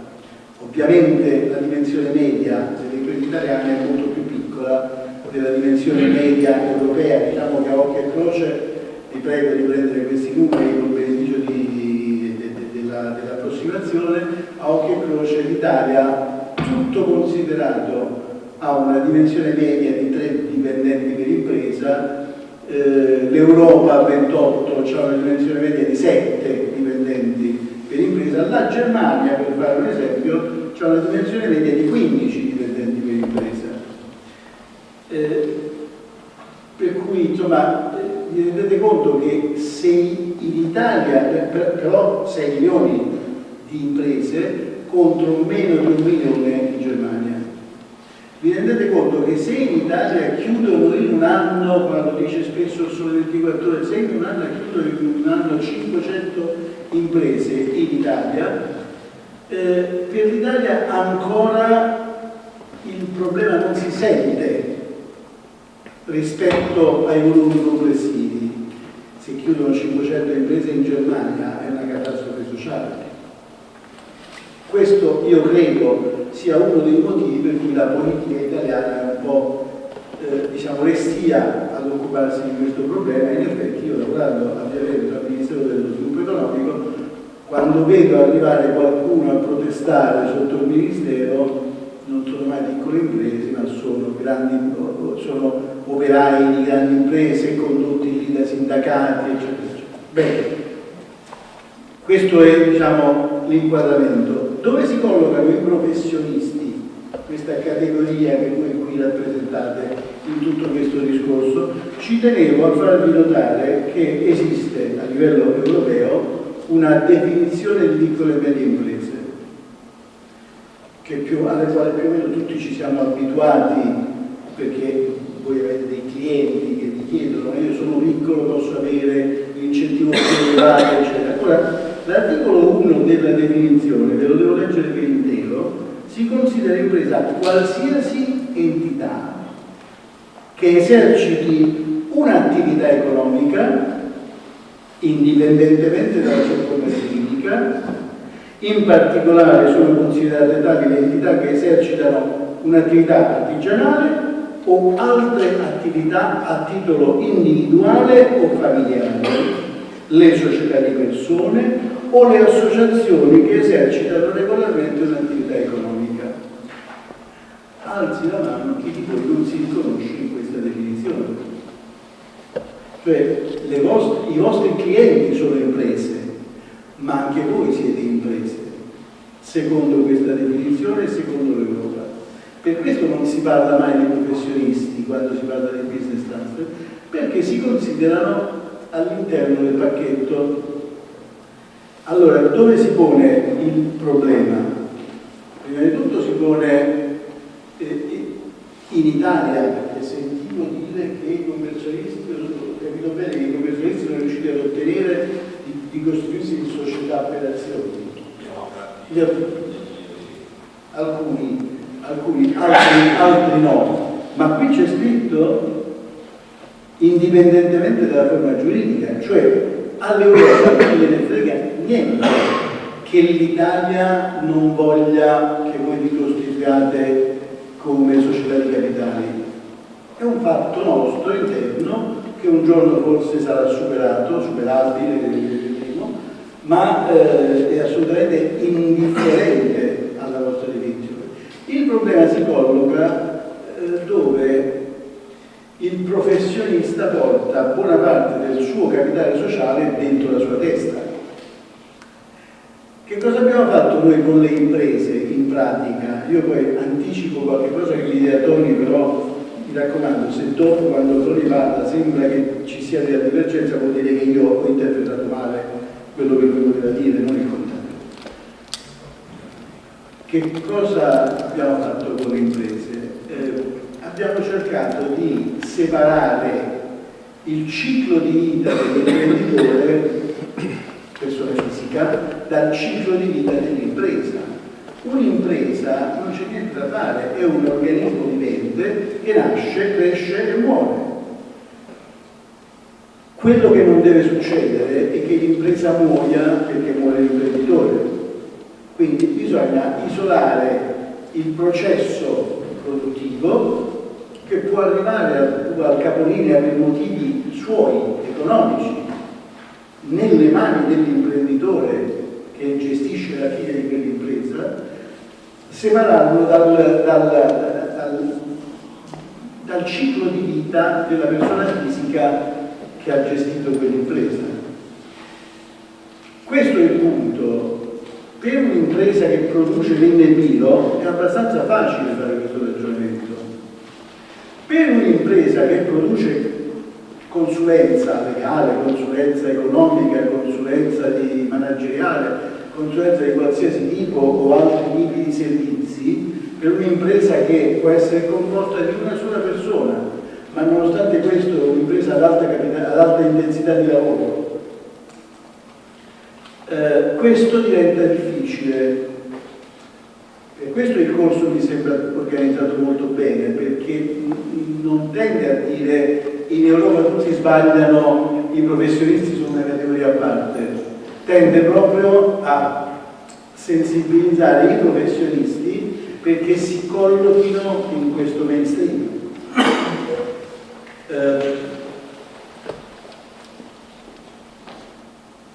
L'Europa in certi momenti si è occupata di professionisti, sì, ma se ne è occupata soltanto per limitarne i privilegi, scusatemi se uso queste parole, nulla di questo è parere mio, sono tutte cose che io riferisco.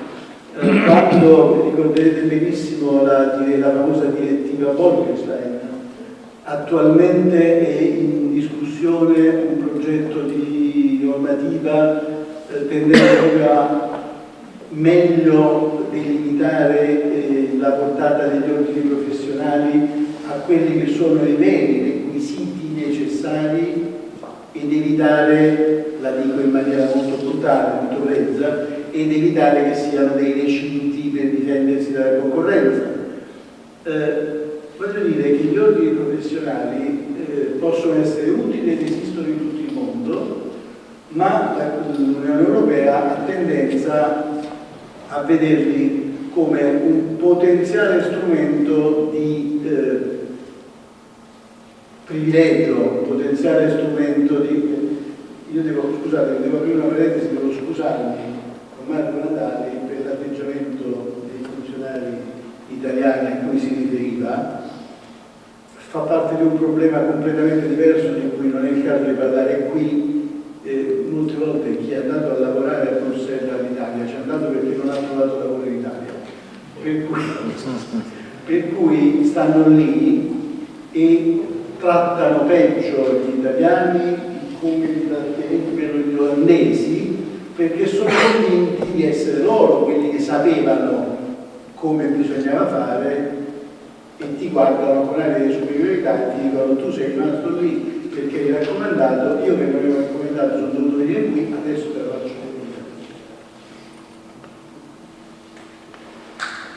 personale di superiorità. Chiudo la parentesi, me ne dispiace molto, è uno dei tanti problemi dell'Italia.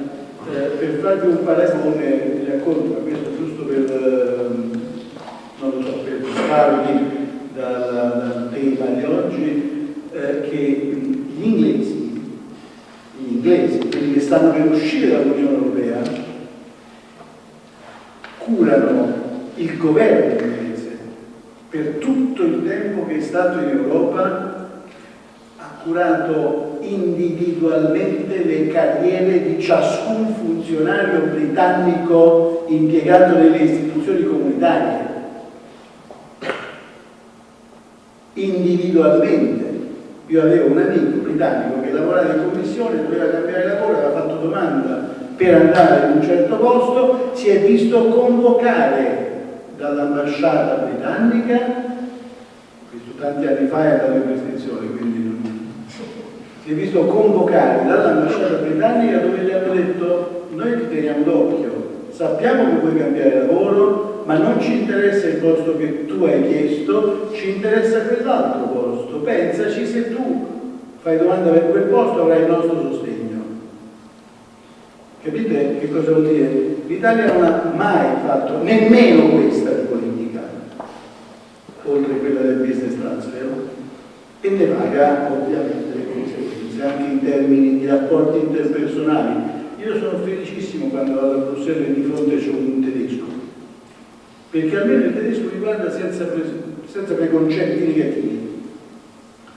Credo di avervi detto tutto quello che vi volevo dire. Fatemi dire l'ultimissima cosa.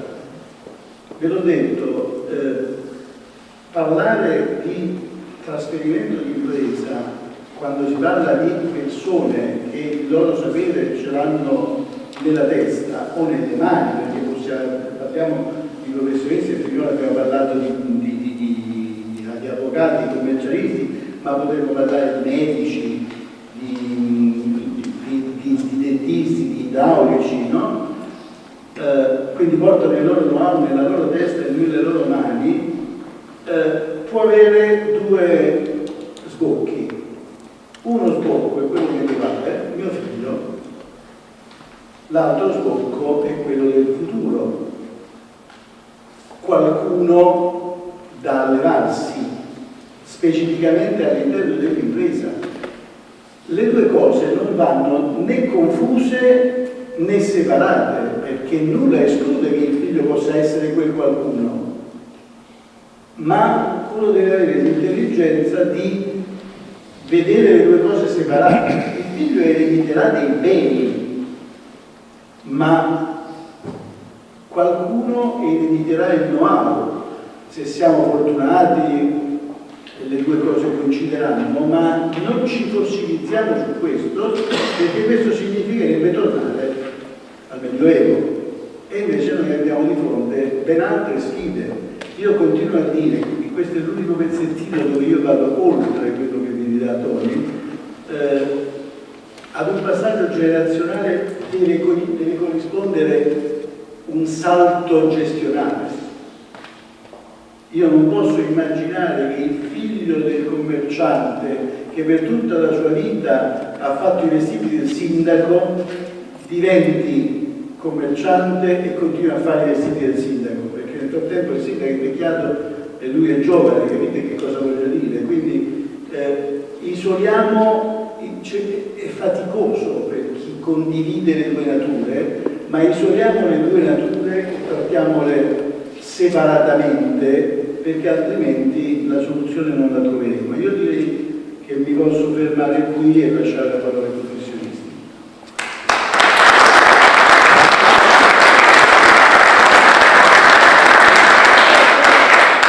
Grazie dottor La Paloccia, siccome so che poi lei deve andare via abbastanza fretta, volevo sottolineare un'altra cosa che lei ha detto in chiusura, anche per effetto di un progetto di normativa sostanzialmente lo studio si identifica con il professionista. Lei ci dice di fare un salto culturale anche da questo punto di vista, nel senso che quando invece lo studio è una società, essendo un'entità diversa dai suoi componenti, è più facile il passaggio generazionale. Questo è lo scatto che dobbiamo fare sostanzialmente.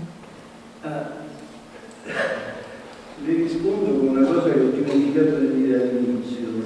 Ieri sera guardavo uno di quei telefilmini stupidi che fanno in televisione a tarda sera. Era ambientato a Los Angeles in uno studio legale che aveva 840 avvocati e altrettanto personale tra clerks, security, eccetera, e occupava un grattacielo di 24 piani. Allora, lì si può fare passaggio generazionale senza problemi. Nel senso che c'è Poco importa se è una società di capitali o una cooperativa dei partner, un'associazione, ma c'è rotazione. Certo, una delle soluzioni è questa, lo dicono in tanti, non lo dico io perché non ne ho il diritto, ma sono in tanti quelli che dicono che in Italia ci sono troppe piccole e piccolissime imprese e poche grandi imprese e questo ostacola la competitività delle imprese italiane. Io non mi pronuncio per non mettermi contro personaggi che sono molto al di sopra di me come levatura e politiche del mio governo, però purtroppo noi dobbiamo fare i conti con quello che siamo, non con quello che ci piacerebbe che fossimo. Ripeto, è un fatto che l'Eurostat dice che noi abbiamo 6 milioni di imprese da 3 dipendenti ciascuno e i tedeschi hanno 800.000 imprese da 15 dipendenti ciascuno. Dobbiamo partire da questo fatto e farcene una ragione. Se chi può crescere cresca, ci fa un gran piacere, ma non è questo il problema. Io ripeto sempre anche a Bruxelles che se esiste una politica per le piccole e medie imprese, voi sapete che Bruxelles ci ha insegnato a dotarci di un SME Envoy. C'è un commissario europeo che porta la medaglia degli SME Envoy e ci è stato chiesto in ogni paese di designare un alto funzionario, e in parecchi paesi sono ministri, con la medaglietta di SME Envoy nazionale, e ci è stato chiesto di ripercuotere questa cosa anche nelle regioni e in tutti i livelli dell'amministrazione. Lo SME Envoy è la personificazione di una politica per le piccole e medie imprese. Ora voi capite bene che una politica per le piccole e medie imprese non si può tradurre nello slogan crescete,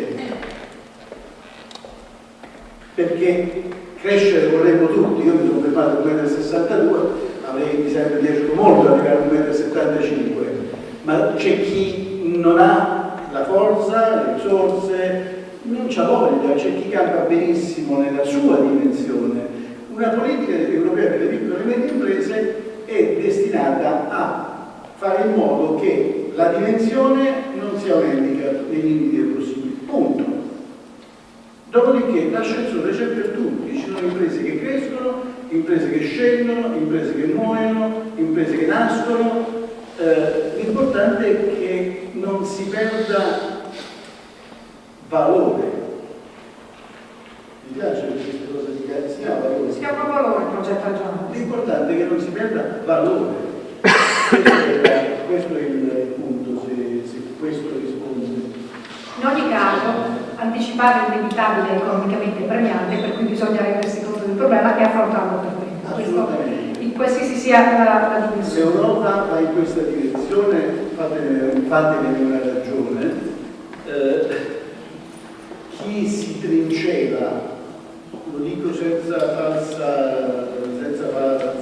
falsità, chi si trincela dietro l'ordine per dire no, la direttiva, quella famosa, Bolkestein, non si applica agli avvocati, potrà vincere una battaglia, ma prima o poi la guerra la perde, per cui giocare in difesa è sempre perdente nel lungo periodo.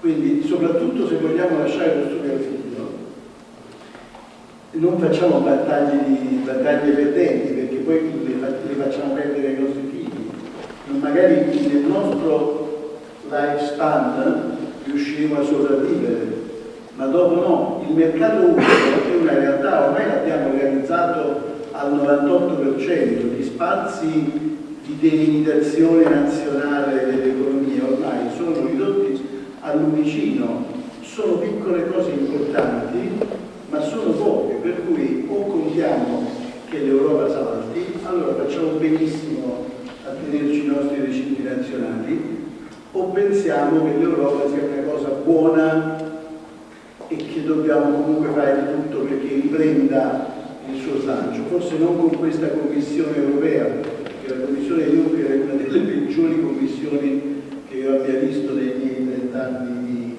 di carriera, cambiano ogni 5 anni.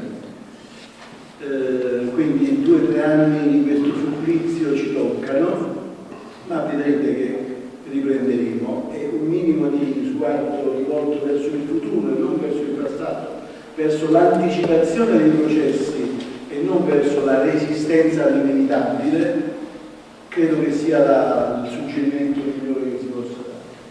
Grazie alla dottora Paloccia, e adesso parliamo di passaggio generazionale o di continuità d'impresa, per meglio dire, con, avete sentito citare prima la dottora Paloccia, un esperto, perché da moltissimo tempo segue appunto le imprese in questa fase, che è anche una fase lunga, dopo magari parleremo più nel dettaglio. Tony Brunello condivide appunto da anni la battaglia sul passaggio generazionale con Antonio Paloccia, che avete sentito, è di Studio Centroverto, fondatore di Studio Centroverto, che è partner e progettista del progetto che oggi abbiamo presentato. Ha 20 anni fa, in particolare, Tony Brunello ha messo a punto il kit Brunello, che è stato riconosciuto a livello europeo come una buona pratica proprio nel passaggio generazionale, in business transfer.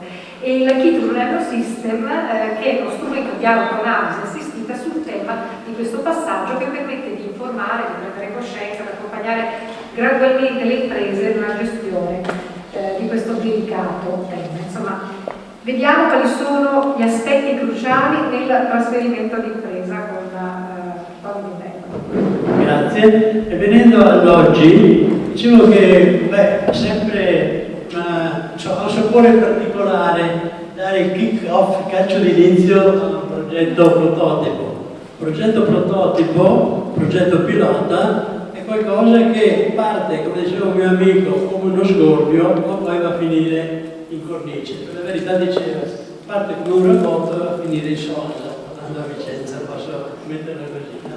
E mi domandavo se queste sono vuote parole o meno. In realtà, riflettevo adesso, non è proprio così, perché quando ho cominciato a occuparmi di questo a livello europeo, si parlava di generational changeover, cioè trasmissione generazionale. Il termine, non dico business transfer, cioè trasmissione di impresa, ma continuità di impresa, è nato su una scrivania vicentina, con un po' di coraggio di rompere gli schemi, invece che dire passaggio generazionale, che spesso veniva tradotto in termini locali, trapasso generazionale, dove tutti si toccavano col consiglio direttamente sulla pelle, no? Secondo il consiglio credo fosse di Alberto Sordi. Questo ha dato una visione di continuità, una visione volta al positivo, soprattutto secondo me, che riguarda non soltanto il momento, ma si proietta anche al futuro. Ecco, allora, prestarmi a preparare qualcosa, a presentare un discorso di questo tipo, mi sono chiesto di aspettare, poi chiesi, ma come mai sei così forte come oratore? Aspetta, te le regole. Prima gli dico quello che gli dirò, poi glielo dico, poi gli dico quello che gli ho detto. Ho provato a dire quello che vorrei dirvi, sono un po' di scaletta, 3 cose. Perché ha senso parlare del passaggio generazionale? Come si può affrontare questo tema, passaggio generazionale e trasmissione di impresa? Però vediamo una visione al futuro, perché è veramente essenziale. il perché, 3 buone ragioni minime ne abbiamo, perché già nel 93, tempo del primo congresso di Bruxelles di cui parlava la donna Paloccia, fu evidente che 2 imprese su 3 silenziosamente, come avere un brutto male, chiudono entro 5 anni. Nel 2002, per fortuna, si vide che una media di posti di lavoro creati da una start-up sono 2 posti di lavoro. Se invece si conservano dei posti grazie a un felice trasferimento dell'impresa, sono 5, quindi c'è un rapporto da 2 a 5, o meglio da 5 a 2, probabilità di investire in quest'ambito. E più recentemente il gruppo di esperti che ho fatto parte nel 2014 ha detto che il business transfer oggi va considerato una ordinaria fase di sviluppo di un'impresa, quindi non più una proprietà seria naturalmente, ma qualcosa che è di passaggio, sistematicamente di passaggio. Allora, perché parliamo di business transfer? Mentre se ne parla normalmente, si fa normalmente, probabilmente perché in genere la cosa viene vista come un fatto strettamente legale, formale, fiscale, mentre le vere ragioni che sono emerse nei 5 gruppi di esperti di cui ho partecipato sono di altro tipo. Da un lato di tipo emozionale, dall'altro lato di legame al mercato, la compatibilità con il mercato anche nel futuro. Questi sono 2 pilastri che cercherò di tenere presenti. Quindi cercate di capire qual è la natura del soggetto, il valore da trasferire e il focus dell'analisi. L'impresa è un insieme di strumenti, strutture, macchine, oppure è un fattore insomma tecnico-meccanico, anche l'impresa intesa come studio professionale, oppure soprattutto un qualcosa di organico, qualcosa di legato alle persone, ai soggetti, alle relazioni fra le persone. Dobbiamo porre in evidenza, come dicevo prima, che uno degli aspetti chiave, decisivi, che alla fine fanno saltare una serie di discorsi anche tecnici, sono gli aspetti psicologici, emozionali, relazionali. Altro fattore è, dobbiamo trasferire la proprietà, cioè i valori materiali, i soldoni, oppure qualcosa di più intangibile, cioè l'affidabilità, la reputazione, sottolineo questo termine. Perché trasferire la proprietà è facile, relativamente facile. Trasferire la credibilità è un altro discorso. Noi dobbiamo tenere presente comunque che se siamo impresa bisogna trasferire competitività. Competitività basata quasi sempre sull'innovazione. Ad esempio, in questo senso, la competitività è da un lato di tipo tecnico, cose simili ma che si evolvono, ma dall'altro lato sui valori umani, sui valori imprenditoriali, che voi certamente applicate nei vostri studi. Ciascuno di noi lo fa.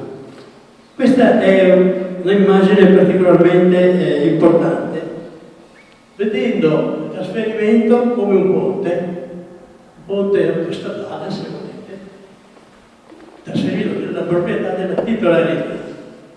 Ci sono 2 rampe, da un lato una rampa di preparazione, di presa di consapevolezza, di essere preparati a fare il passaggio. Ma altrettanto importante, quasi sempre questo viene dimenticato, è guardare al futuro quando magari si è trasferito al figlio la titolarità, l'autorità per decidere, rispetto al mercato come potremmo muoversi. Abbiamo un'idea di che tipo di mercato, che tipo di scenario, che tipo di spazi ci troveremo davanti? Se queste cose vengono a mancare, se non sono abbastanza analizzate, è il ponte che cade.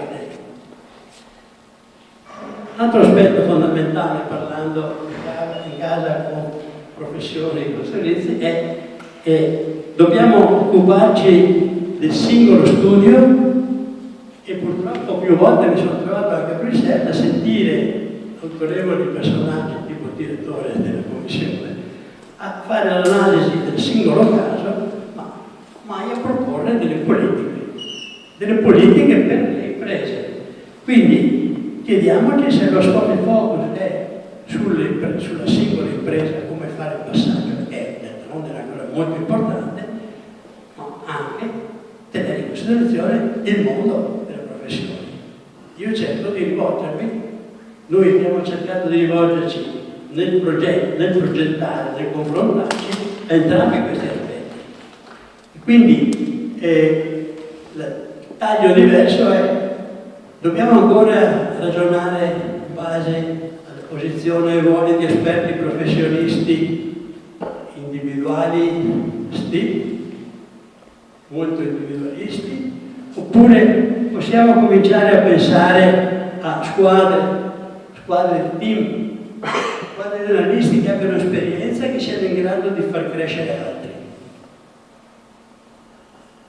Ecco, volendo fermarci sul momento, guardando al futuro, però presente in proiezione futura, ci rendiamo conto che siamo oggi nella società della rete. Io ho chiesto di mettere a disposizione qualche copia di questo libretto da 10-12 euro, che trovo molto interessante perché spiega come l'idea di rete, l'idea di tecnologia diffusa, praticamente sia presente in tutti i settori. Non solo i settori tecnologici, ma in tutti i settori. E questo è qualcosa che coinvolge, per non dire affligge, un po' tutti gli operatori economici, anche non strettamente economici, sociali. Ma dove tende la società della rete? Quali sono i connotati della società della rete? In altre parole, quali sono i connotati del futuro per i continuatori potenziali? I potenziali successori, cosa si troveranno a dover affrontare? E quindi si troveranno ad affrontare l'esigenza di multicompetenze, di affidabilità, di trasversalità, occuparsi di vari settori, di raccordo fra un settore e l'altro, di dinamismo, non basta aver imparato bene una certa modalità regola, di progettazione continua e di aggiornamento continuo. Alla stessa stregua non si può permettere il nuovo leader, diciamo così, auspicabile leader, di dimenticarsi di essere capace di seguire l'informazione, di essere efficiente nell'organizzazione, di capire cosa può dargli l'informatica, di imparare le lingue e i linguaggi, la mediazione culturale. Se voi andate in Cina e avete un cliente cinese e lo aiutate a fare uno stand per esempio di un bellissimo bianco, potreste fare un grosso buco perché il bianco è il colore del lutto in Cina, no? Tanto per dirne una. In realtà non si può più permettersi, nel momento in cui il mondo coinvolge tutti, di guardare solo il mondo proprio come lingua. Quindi c'è un discorso di interculturalità, di comunicazione, di social network, di tecnologie. Allora avremo tutti figli mandraghe, credo che si dica mandrake, no? E sono in grado di fare tutto questo? Probabilmente no. Allora andiamo a fare un passo indietro a come sono avvenuti in passato i trasferimenti. Nel caso del Medioevo, fino al Medioevo, qui si è parlato di soggetti confinati, no, all'interno. Ai tempi dell'economia contense, addirittura non esisteva addirittura più la moneta, non tanto poca era la dinamica, quindi il figlio del contadino faceva il contadino, meglio servo della gleba, l'artigiano ciabattino, il figlio faceva il ciabattino, l'intellettuale faceva l'intellettuale, il figlio di un notaio avrebbe dovuto fare il notaio. Siamo stati sfortunati perché Leonardo da Vinci, che era figlio di un notaio, però era bastardo, quindi l'hanno lasciato fuori. Non sempre la sfortuna proprio tale. Allora vediamo invece nel campo dell'evoluzione imprenditoriale più classica, abbiamo il settore primario, il settore secondario industriale, il settore terziario commerciale, è stato un trasferimento già più critico. sì, papà io mi prendo la filiale, io il servizio, io mi prendo il commerciale, e io mi prendo l'infarto, no? Questa è un po' l'evoluzione dalla semplice eredità delle competenze del genitore. Però diciamo, la cosa è peggiorata perché con la globalizzazione, con la mondializzazione, tutti sono diventati concorrenti di tutti, un prodotto nuovo inventato in Cina diventa immediatamente concorrente di un prodotto nostro qui, però anche viceversa, e quindi il trasferimento diventa problematico. Quindi potremmo avere però il foco un po' sulla famiglia, effettivamente siamo passati dal concetto di trapasso, come dicevo prima, generazionale, anche ricambio, il senior che si sente ricambiato come un refit non è tanto entusiasta, insomma, di progetti, di piani di sviluppo di quel tipo, di evoluzione generazionale che è già meglio e di sviluppo generazionale da un'idea di futuro generazionale, cioè sempre nell'ambito della generazione, dove ci sono uomini e donne, non solo lui, spesso l'imprenditrice è la garanzia di futuro. Ma invece il focus può essere sull'impresa. Quando parliamo di continuità dell'impresa, bisogna parlare di continuità competitiva dell'impresa. Perché per esempio, lavorare in un'azienda che ha delle nipoti, diciamo, come aziende, e quando i nipoti fanno un po' di buchi, a Natale gli danno $1 milione di euro per chiudere, quella non è continuità di impresa, è continuità dopata di impresa. La continuità di impresa è una che si misura con il mercato. Quindi continuità competitiva. Probabilmente bisogna parlare di discontinuità competitiva perché lo scenario è continuamente discontinuo e chi non si adatta all'evoluzione dello scenario non può avere molta speranza, diciamo, di essere continuamente competitivo. D'altro lato si parla anche di continuità di flussi di impresa, se diciamo che l'intero settore, per esempio i trasporti o le costruzioni vanno in crisi, bisogna pensare a garantire la continuità di quei settori, ma questo non è un discorso che può fare la singola impresa, ma dovrebbe farlo chi fa le politiche, per esempio le prestazioni. Quindi il problema è cavalcare il cambiamento. I candidati continuatori si trovano di fronte a questo problema, alla domanda come convivere con tutti gli altri concorrenti nella società della rete. Il cambiamento cos'è? Una minaccia da cui difendersi oppure l'opportunità per mantenersi competitivi? Cioè vi chiedo di mettermi nei panni dei continuatori potenziali, figli, nipoti, chi potrebbe dire vado avanti domani. La stima è quella di cavalcare il cambiamento, ma cavalcare il cambiamento sono parole un po' a vuoto. Cerchiamo di dare qualche dritta senza la presunzione di, anche se poi faremo riferimento ad alcune precise modalità tecniche riconosciute come buone pratiche europee che possono essere messe in atto.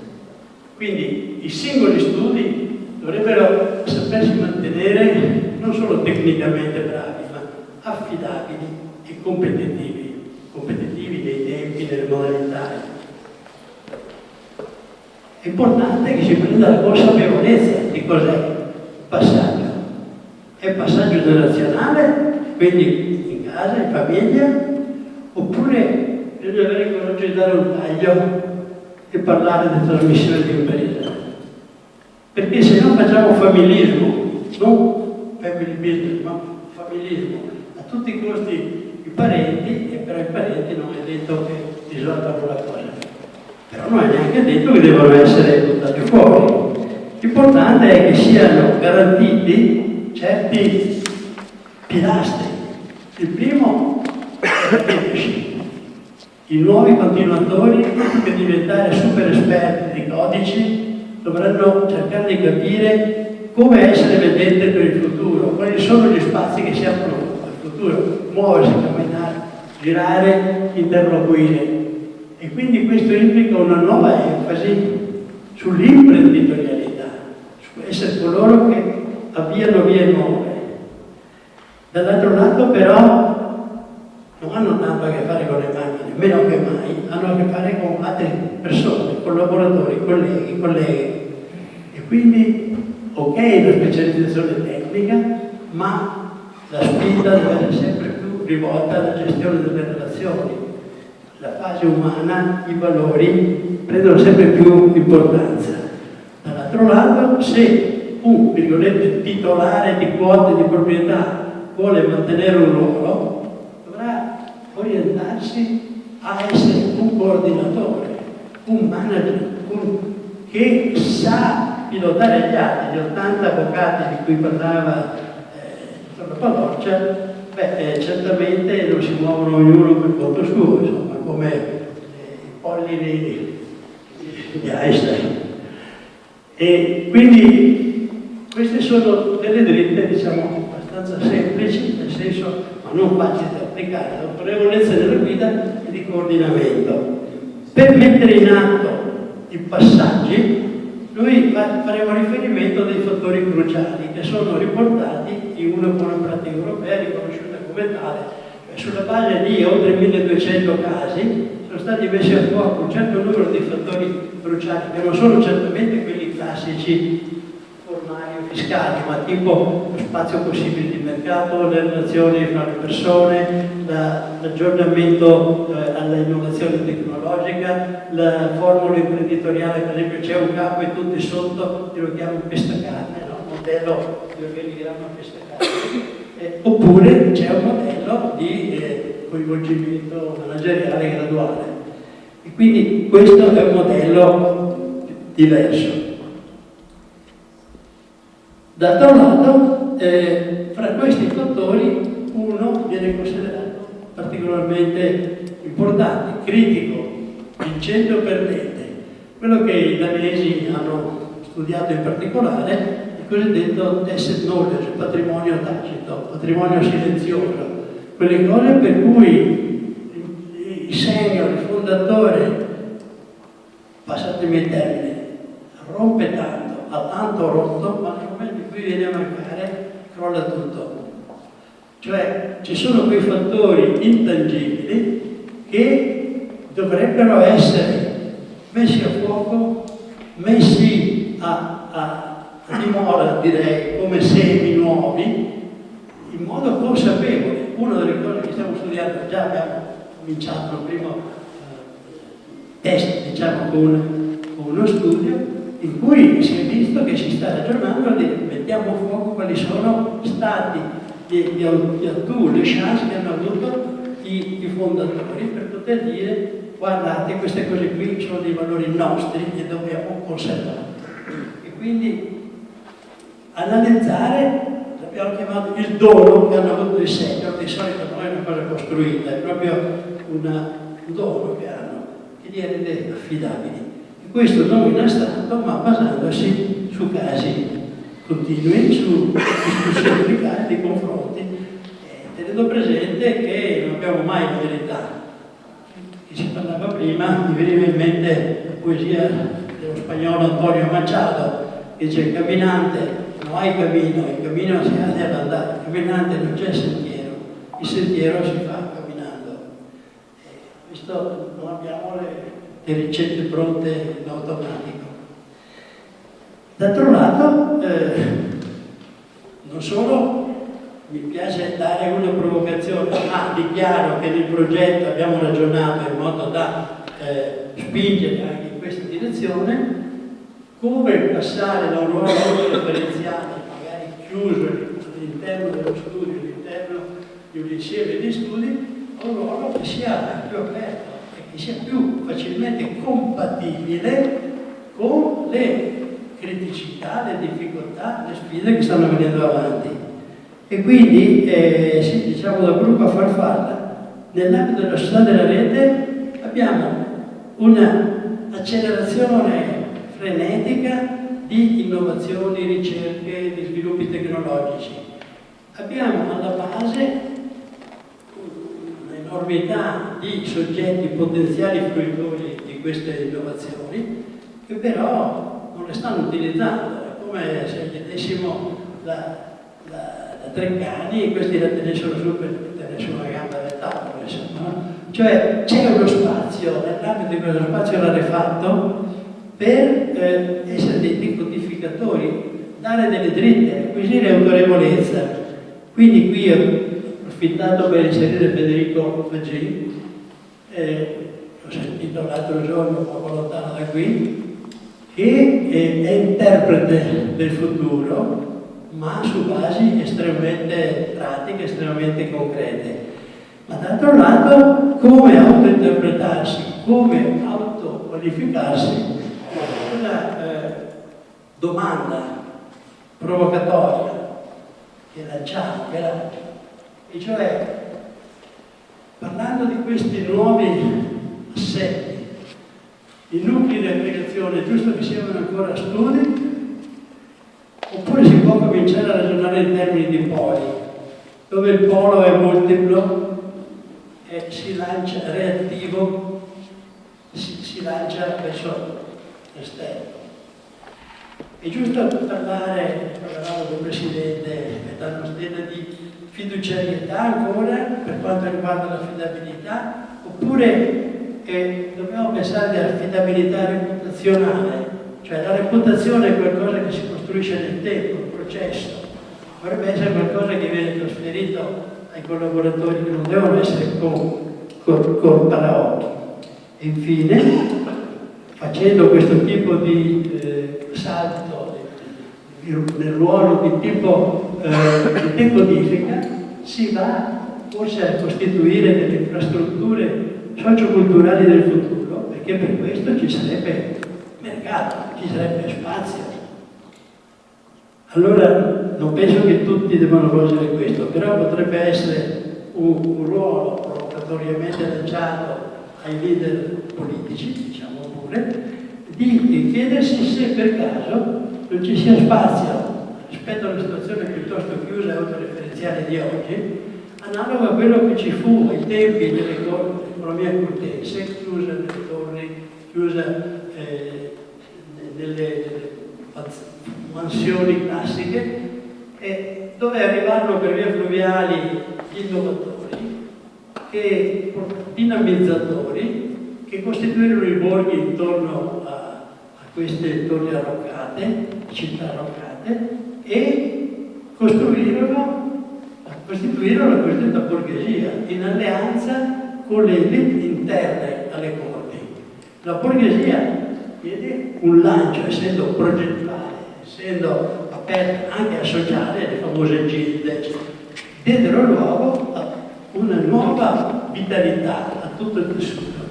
Io non esito a dire che il mondo delle professioni potrebbe essere quello che può dare un impulso ulteriore e che ha un grande spazio davanti in questa direzione. Per cui, per essere competitivi nella continuità, la provocazione è essere ambasciatori dell'innovazione in rete.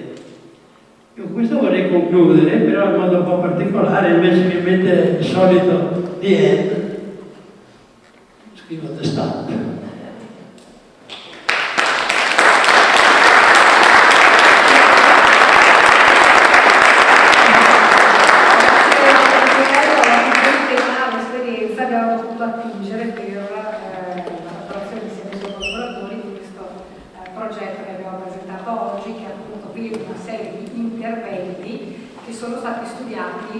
Sulla base di necessità reali, sono riscontrate anche con innumerevoli casi studiati. Quanti casi studiati nel corso degli anni? Quanti? 1200 come abbiamo visto prima. Fra poco andremo in pausa caffè e sentiremo dopo anche la voce dei giovani, perché qui rischiamo di fare i conti senza oste. È giusto sentire anche il loro punto di vista, perché si affacciano alla professione spesso in una situazione completamente diversa, una volta era parente di posizione quello del professionista, adesso non più, adesso c'è un popolo di partite IVA e quindi è molto più complesso anche per loro farsi strada e raccogliere il testimone. Prima però di andare in caffè break per sentire la voce dei giovani, volevo chiedere a Tony Guerrero questo. Un passaggio generazionale ben fatto richiede del tempo, no? Si crea un'alternativa quando non si ha bisogno di un'alternativa, non ci si pensa in primo momento. Ma quanti anni, in base alla tua esperienza, servono per costruire un passaggio generazionale? Quanto tempo prima? Ci sono due grandi categorie. Uno è il cosiddetto generazionale, ma è un passaggio di azienda che richiede almeno 2 anni. Per quanto si pensi, c'è chi è amico dell'azienda, ha scritto un libro molto dettagliato, 2 anni per un passaggio di azienda di questo tipo. Secondo un altro professore di Lovanio, che ha scritto un libro su 1011 casi, la media in Europa sarebbe di 8 anni di transizione. Nel Veneto nel 2002 abbiamo fatto una ricerca per conto della regione e risultava che la media è di 11-12 anni. Da quando? Da quando significa? Dal momento in cui le figure potenziali continuatrici ci pongono il problema se potrebbero essere interessanti. Vabbè, se uno vuole fare il medico o vuole fare il geologo o è interessato a entrare in un'azienda, non è da fare conto di questo. Però in media 10-12 anni è un discorso per poter iniziare il tragitto, diciamo, e poi spingersi e andare avanti. È difficile pensare a tempi minori. Per motivi traumatici qualche volta succede un incidente, una malattia o altro, qualcuno è subentrato prima e questo non è così fuori così straordinario, perché nell'arco di 8 anni un fatto grosso, diciamo è positivo, che ci sia un matrimonio, che ci sia una nascita di un figlio o meno, è una cosa ordinaria. La stessa stregua può succedere qualcosa di pesante. Quindi se noi andiamo avanti senza programmare, senza progettare, è come andare via sempre un po' più lunghi di fronte ai problemi che si incontrano.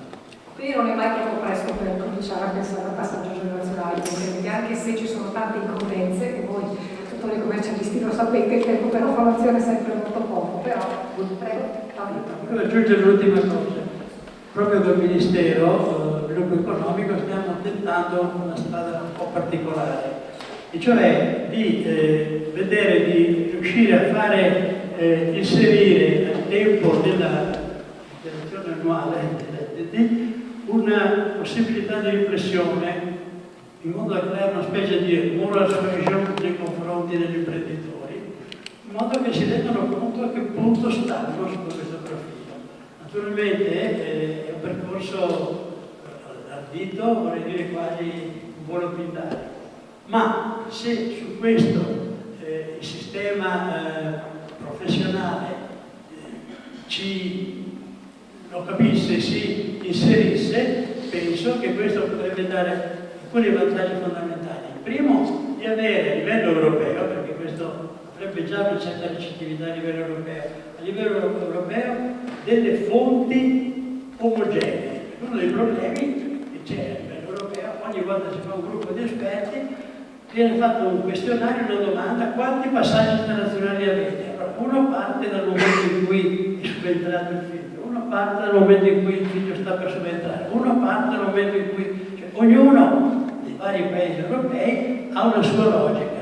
Riuscire a partire dall'inizio, un momento che se fosse omogeneo per tutta Europa, aiuterebbe anche a governare un po' di più i processi. Questo è estremamente interessante, si prenderebbe soprattutto consapevolezza del problema e non ci si prenderebbe all'ultimo. Ci fermiamo per il coffee break per una quindicina di minuti, dopo torniamo qui per sentire che cosa del giorno. Allora, bentornati, dicevamo la parola ai giovani. I giovani sono interessati assolutamente al passaggio generazionale, tanto è vero, mi pare che il programma un convegno sul tema il 24 ottobre. Ecco, quindi è un tema caldo anche per noi. Valentina Dalmasio è la segretaria dell'Unione dei Giovani Dottori, Commercialisti ed Esperti Contabili, e mi ha colpito molto so che voi avete fatto già una serie di interviste in previsione di questo convegno, e tra queste interviste leggo dal libro di Michela Pettina, autrice del libro Perché il commercialista va amato e protetto come imparta. Dice che il commercialista non va mai in pensione nemmeno quando non riesce a tenere in mano una penna.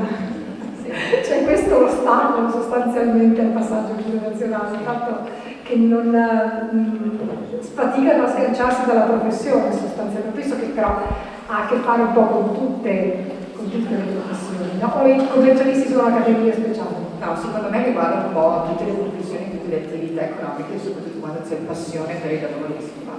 Quindi di conseguenza si cerca di portare avanti fino a che si ha la forza di volontà, fino a che si riesce a costruire una professione o costruire comunque una passione. Certo, il vantaggio è quello di continuare a capitalizzare quel patrimonio immateriale che trasferiscono poi a coloro che prendono in gestione lo studio, apportando però delle novità, dei cambiamenti e guardando sicuramente a nuove sfide. Allora, sentiamo Valentina Dalmaso, segretaria dell'Unione dei Giovani Dottori Commercialisti ed Esperti Contabili dal punto di vista dei giovani. Grazie. Intanto porto i saluti del direttivo dell'Unione Giovani di Vicenza e sono molto lieta di essere presente in questo convegno perché mi ha dato veramente molti spunti in vista appunto del convegno che terremo il 24 ottobre, che sarà un martedì pomeriggio per Vicenza, e che tratterà appunto un'annosa questione, appunto il ruolo dei giovani professionisti negli studi e il ruolo che hanno ad oggi nella professione. Questo convegno è stato oggetto non di una semplice programmazione di una giornata, ma è il lavoro di numerosi mesi di interviste, di documenti, di raccolta di materiale che verrà poi calato e estrapolato, sviscerato proprio in sede di convegno e non solo in quella giornata, ma sarà poi oggetto di ulteriore analisi sulla base appunto dell'esperienza diretta sia di chi è presente al convegno e soprattutto dei protagonisti.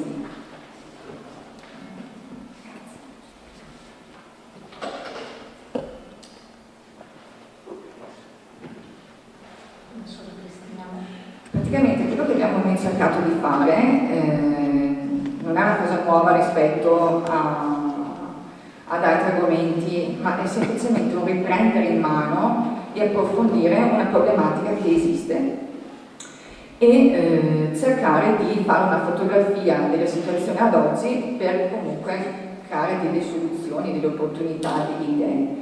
Siamo partiti appunto da una fotografia che è quella di oggi. La professione risulta essere in una fase di transizione non semplice, appunto dalle indagini, dal materiale raccolto sul Sole 24 Ore, ma anche da un questionario che abbiamo proposto a studenti universitari di Vicenza, è emerso prima di tutto che i redditi professionali in Italia sono diminuiti e questa è un'indagine emersa a maggio 2017, quindi molto recente. Altro argomento che ci riguarda appunto è la diminuzione dei giovani professionisti, quindi chi si affaccia proprio nel mondo della professione è diminuito del 17,4%. E da un'intervista appunto che abbiamo fatto agli studenti universitari di Vicenza, il poi appunto qui in Viale Margherita, ha fatto emergere, dal risultato che abbiamo già ottenuto, che pochi studenti vogliono intraprendere la professione e solo se non trovano posti in azienda.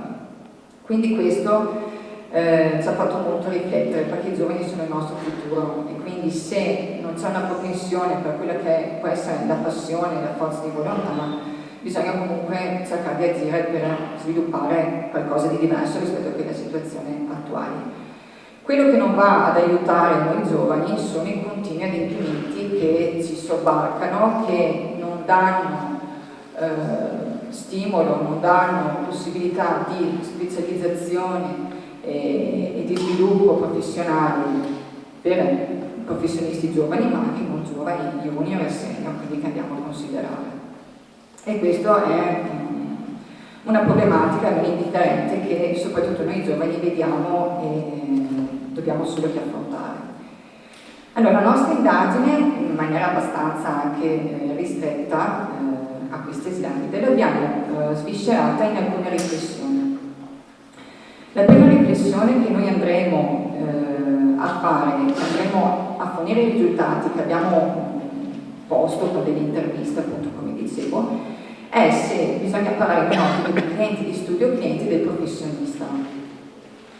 Questo è un argomento che tra noi giovani, io sono 3 anni ormai che faccio parte del Consiglio direttivo dell'Unione Giovani, sono 3 anni che sono iscritta all'Ordine, quindi sono molto giovane, però questo è un argomento che riguarda veramente la maggioranza dei giovani, degli junior che svolgono questa professione. E quindi andremo a definire quali sono i vantaggi e gli svantaggi dell'una e dell'altro concetto, da un'indagine che abbiamo fatto con due degli esperti che saranno presenti nel corso del nostro convegno, il dottor Daniel e la dottoressa Damiani.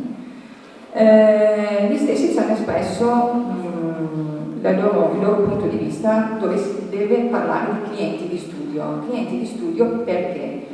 Perché si deve creare un'organizzazione, una collaborazione, una rete, non come è stato definito un singolo orticello, quindi ogni singolo professionista che gestisca il proprio cliente, ma si deve parlare di una sorta di collaborazione tra professionisti, quindi come si diceva anche prima, appunto, per riunire le varie forze.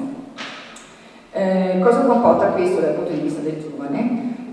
Comporta che non può uscire sul mercato, quindi rappresenta per lui una sorta di limite, e di conseguenza si dovrebbe pensare però a un percorso di carriera per il giovane, un percorso di carriera che potrebbe essere appunto il fatto di associarsi nello studio dove lavora. Seconda riflessione che noi abbiamo posto in essere è stata la formalizzazione del rapporto con i giovani collaboratori. Ciò che abbiamo infatti rilevato sempre dalle nostre indagini è che ad oggi non c'è una disciplina contrattuale che vada a definire il rapporto del giovane che si inserisce in uno studio strutturato nei confronti dello studio. Questo tipo di riflessione noi l'abbiamo realizzata anch'essa per definire i pro di questa formalizzazione e i contro. In pillole vado a specificarvi. Una pro formalizzazione andrebbe a definire delle clausole specifiche che vadano ad attutire un po' la responsabilità del giovane, quindi il giovane che a inizio carriera appunto sia per una questione economica che proprio per una questione professionale si trova a essere un po' sprovveduto sotto questo punto di vista. Noi l'abbiamo analizzato sia sul fronte assicurativo che anche del preavviso in caso di interruzione del rapporto collaborativo, che è una cosa che può assolutamente succedere. Il contro della formalizzazione è che appunto in queste clausole che possono essere identificate in un contratto ad hoc realizzato con il giovane professionista ci sia più una tutela dello studio che del professionista stesso giovane e quindi crei degli obblighi con dei rischi non indifferenti per il professionista stesso. Come terza riflessione, noi andremo appunto in concomitanza anche con l'argomento trattato nel corso di questo convegno, andremo ad analizzare il ruolo padre e figlio commercialista, quindi proprio la professione in sé tramandata a livello generazionale. Appunto, come si diceva prima, infatti ho preso proprio spunto da un concetto che aveva espresso il dottor Palazza, il salto generazionale e gestionale soprattutto. Perché ci sono delle visioni diverse, di diversi punti di vista, sia sulla continuità che sul capitale intellettuale. E appunto anche da un'analisi che abbiamo fatto noi è emerso che la maggior parte degli studi professionali sono piccoli studi, dove il passaggio generazionale è diventato molto complicato, ha delle opportunità ma anche dei rischi.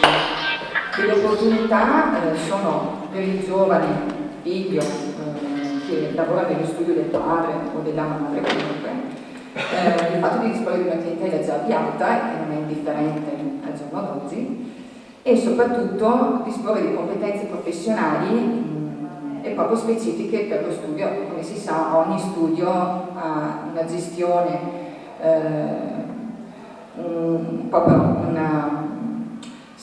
una gestione dell'attività interna che è molto diversa e molto soggettiva. In contro quali possono essere appunto le divergenze di punti di vista dal padre al figlio, questo perché appunto c'è un cambio generazionale che può anche riflettersi sul fatto che il giovane può non sentirsi all'altezza rispetto al genitore e soprattutto la difficoltà nel guadagnare anche la fiducia dei clienti dello studio, che ovviamente sono abituati ad interfacciarsi con una figura che è quella del padre o della madre, quindi anche un senior, e si trovano comunque a dover in un certo senso subire anche questo scambio. Cosa che è importante sicuramente, come si diceva anche prima e che ho condiviso pienamente comunque in questo rapporto, torno un attimo indietro, del ruolo dei giovani negli studi, è anche e soprattutto costruire un rapporto umano anche con il dipendente, con chi quindi opera e collabora con lo studio, che rappresenta un'opportunità ed è anch'esso molto importante del futuro sicuramente per qualsiasi studio. Quanta riflessione non nell'ultima, ma che abbiamo proprio deciso un po' di definire in maniera un po' più specifica durante queste slide, è il fronte assicurativo. Noi qui abbiamo posto un'indagine nei confronti di una compagnia assicurativa molto nota per Vicenza, dove esporremo i risultati in sede di convegno appunto il 24 ottobre. Per cosa?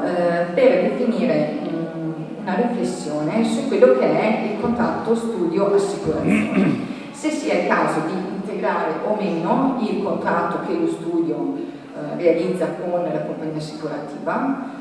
Per fare cosa? Per indicare anche una clausola che vada a tutelare il collaboratore giovane, esonerandolo da eventuali responsabilità, come viene fatto per i dipendenti, quindi per una sorta anche di tutela del giovane stesso. Ad oggi, come una volta, anche il giovane realizza e apre una propria polizza assicurativa, perché comunque è soggetto, siamo obbligati a farlo ed è giusto che venga fatto. Ovvio che questo deve ad integrare un contratto che uno studio di grandi dimensioni, quindi anche strutturato, ha già in essere con una compagnia assicurativa. Vedremo insomma quello che ci verrà risposto e in sede proprio di convegno daremo i risultati di quello che è questa indagine che abbiamo fatto. Come ultima slide io avevo inserito un messaggio, sempre noi del direttivo, che si richiama da Leopardi: non vivono fino alla morte se non quei molti che restano fanciulli tutta la vita. Il nostro concetto sta a significare che questo intervento che faremo e il nostro modus operandi e il nostro pensiero è quello che si debba gestire tutti in un'ottica giovane, in un'ottica di un passaggio generazionale e di capitale intellettuale che vada gestito, noi lo riteniamo, sotto un punto di vista win-win, cioè vincente sia per il senior, il titolare dello studio, sia per lo junior, il professionista che rappresenta il futuro della professione e può rappresentare il futuro dello studio stesso. Grazie a Valentina Dalmaso. Io vi auguro, visto che avete declinato molto bene le varie problematiche, io vi auguro che a questo convegno ci siano tanti senior, Valentina, perché di solito questi convegni si fanno e ci si parla un po' addosso, no? L'importante sarebbe che ci fosse l'occasione veramente di uno scambio, che non ci fossero solo giovani, ma che ci fossero anche tanti senior che raccolgono questa sfida per entrare in quell'ottica win-win, perché se non ci si confronta, non si parla, non si vede l'altro punto di vista, è anche più difficile massimizzare gli effetti poi di una business transfer. Comunque è veramente incoraggiante il fatto che voi giovani, che siete giovani fino a 43 anni, credo, per mettere un limite anagrafico, vi siate interessati di questo tema, ed è anche preoccupante il dato che ho sentito prima, che molto pochi studenti che escono dall'università vogliono intraprendere la professione. Ma la motivazione principale qual è? Allora, lo esporremo tutto durante appunto il convegno che terremo, però sostanzialmente c'è un timore di intraprendere una professione che rispetto a quello che era una professione di una volta, come si direbbe anche 20-30 anni fa, presenta delle difficoltà non differenti e quindi c'è un po' una difficoltà per tante normative che si sono moltiplicate negli anni, per rischi che sono connessi. Non perché ci siano poche possibilità di carriera, ma proprio per questo è già un dato interessante. Allora, io adesso aprirei alle vostre domande, perché credo che soprattutto sul progetto che Martina Guerretta ha presentato prima si potrebbero fare delle specifiche più puntuali. Ha toccato diversi punti, volevo capire se qualcuno di voi vuole sapere qualche cosa di più rispetto a uno di questi 18 punti, 18 possibilità di questo percorso di formazione. Alzate pure liberamente la mano. Abbiamo una domanda. C'è un microfono? Possiamo raggiungere quel signore con il microfono? Beh, se no alzo la voce. Sì, ecco, dai. No, io volevo capire un po' più nello specifico, nella pratica, come si svolgerà questo progetto Valore. Nelle slide che erano state proposte si parlava appunto di assistenza e consulenza di gruppo, per esempio, cioè come verrà realizzata questa fase, oppure la visita di studio, incontri, scambi per la mobilità, e poi c'era un concetto che io sinceramente per me è nuovo, che è quello della buona pratica. Ok, sulle buone pratiche poi gireremo magari la risposta a questa domanda a Brunello. Per il resto penso che Martina Guerretta possa senz'altro essere più puntuale con i questioni. Allora, per quanto riguarda l'intervento di consulenza, abbiamo programmato per 6 studi professionali in base alle indicazioni di bilancio, raccogliendo le disponibilità a partecipare a questo intervento che viene realizzato in modo personale, ripeto, a un solo studio oppure al massimo 2 o 3, dipende anche dal numero di dipendenti che possono prendervi parte. E sulla base delle disponibilità, il dottor Brunello realizzerà una serie di incontri presso gli studi della durata di 8 ore. Di 16 ore, quindi ci saranno 4 incontri diversi e che verranno organizzati secondo le esigenze dello studio. Quindi questo per quanto riguarda la consulenza. Per quanto riguarda la visita di studio, la nostra ipotesi è di realizzarla in un foro di eccellenza e stavamo ipotizzando l'Austria come buon esempio di passaggio internazionale, con cui ci sono dei clienti con cui il Centro Veneto ha già avuto contatti in passato, per cui c'è già una conoscenza a parte loro, sappiamo una cosa molto bene. Ho risposto a tutte le domande tranne a quella sulle buone pratiche, mi pare. C'è qualche domanda aggiuntiva? Vuole capire come è strutturata la buona pratica? Allora, la buona pratica è abbastanza semplice, però è il distillato di un insieme di altre domande, no? Perché è figlia del brunello iniziale. Il brunello iniziale era un insieme di una novantina di domande, dopodiché, avendo replicate sul territorio, sul terreno con varie aziende, si è capito che si ritiene di aver capito che alcuni fattori sono cruciali, molto più importanti e sono diversi da quelli che si analizzano di solito. Tanto per spiegare, se mi passate dato l'orario un'immagine, ci sono quei signori che stavano cercando di aggiustare la foratura di una gomma di bicicletta e la mettevano nell'acqua, ma la mettevano non dove c'era il buco, ecco. Quindi la buona pratica parte dall'idea di mettere a fuoco alcuni fattori che sono veramente importanti. Ne posso ricordare più o meno a memoria. I fattori importanti sono: primo, se chi deve trasmettere l'azienda e chi dovrebbe recepirla si trovano d'accordo su cosa fare. Uno magari vuole vendere, uno magari si aspetta che l'altro subentri, l'altro invece non ha nessuna idea di subentrare, oppure viceversa, l'altro vuole a tutti i costi subentrare. Questo è uno degli aspetti. L'altro aspetto è invece fondamentale: se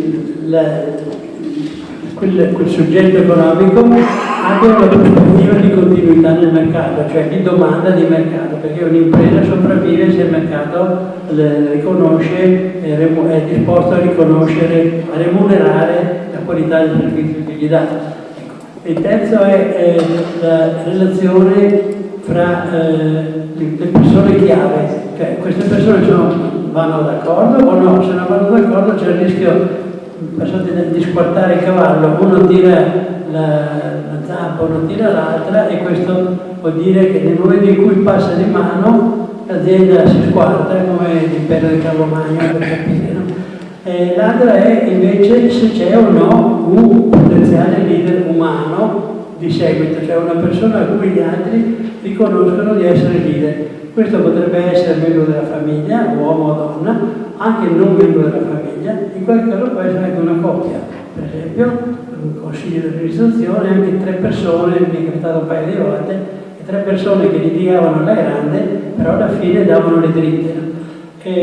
L'altra questione è la disponibilità o meno a cambiamento e innovare. Disponibilità al cambiamento vuol dire proprio cambiare strutturalmente, non piccole modifiche, ma per esempio se fino ad oggi abbiamo venduto, adesso proviamo anche a produrre o viceversa. Quindi la disponibilità, i cosiddetti breakthrough, come dicono quelli della qualità, no? Sfondamenti. L'altra è l'atteggiamento verso l'innovazione. Chi sente che c'è un'innovazione la cavalca immediatamente, un altro dice no, prima aspettiamo che si scottino le dita altri, l'altro dice l'applico quando sono sicuro che funziona, a quel punto non è più innovazione, è diventata una cosa ordinaria di tutti. L'altra ancora è quella che noi chiamiamo non sono 10 in tutto, che noi chiamiamo l'intesa strategica, cioè se c'è un'impronta, un accordo su come gestire, per esempio con un capo solo oppure con un team, un'equipe che gestisce. E l'altra ancora è se ci sono o non ci sono strumentazioni gestionali, per esempio contabilità da tasca, oppure decision support system, cioè supporti informatizzati.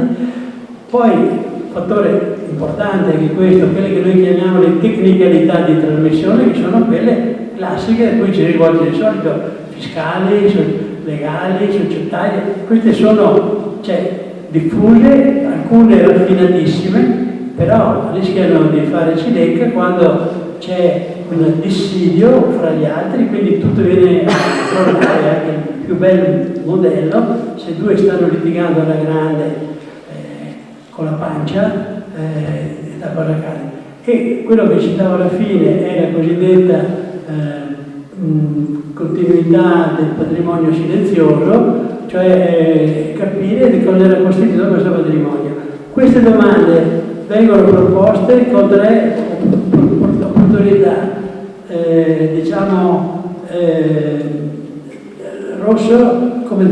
rosso, giallo o verde, come il semaforo, no? Come sei messo in questo profilo, però lo leggiamo in ottica quasi di analisi del sangue, quanti asterischi hai, no? Se sei messo male, cioè sapendo questo in anticipo si possono impostare in anticipo delle linee di risposta. Non so se ho dato, però questa è stata riconosciuta, è una delle 2 pubblicate nell'ultimo report dell'Unione Europea, insieme con una francese, ma ce n'erano tante sul tavolo, insomma, ecco, quindi. Grazie a Tony Brunello per questo mini corso che abbiamo fatto rispondendo a questa domanda. Quel signore voleva fare forse una domanda? Diciamo che io volevo chiedere se era possibile distinguere le attività nell'ambito della professione, c'è una parte specialistica e c'è una parte di mestiere. L'attività di coaching è prevista? Martina? L'attività di coaching, è prevista l'attività di coaching. Di addestramento sul campo. Addestramento sul campo. Perché i trucchi del mestiere come... Possiamo dire, scusate. Nel Rinascimento si andava a bottega. Se risponde a chi è abituato a rispondere, nel senso che... L'attività di coaching è molto molto importante e è importante che sia impostata in un certo modo dal mio punto di vista. Per esempio deve durare da 2 a 3 anni. Con incontri che permettano la digestione da parte della persona che viene assistita.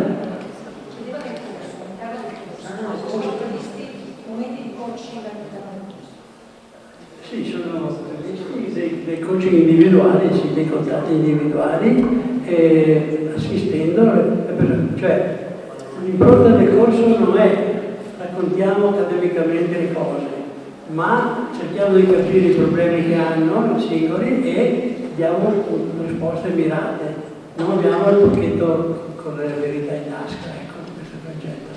Qualche altro chiarimento? Grazie. Qualche altro chiarimento?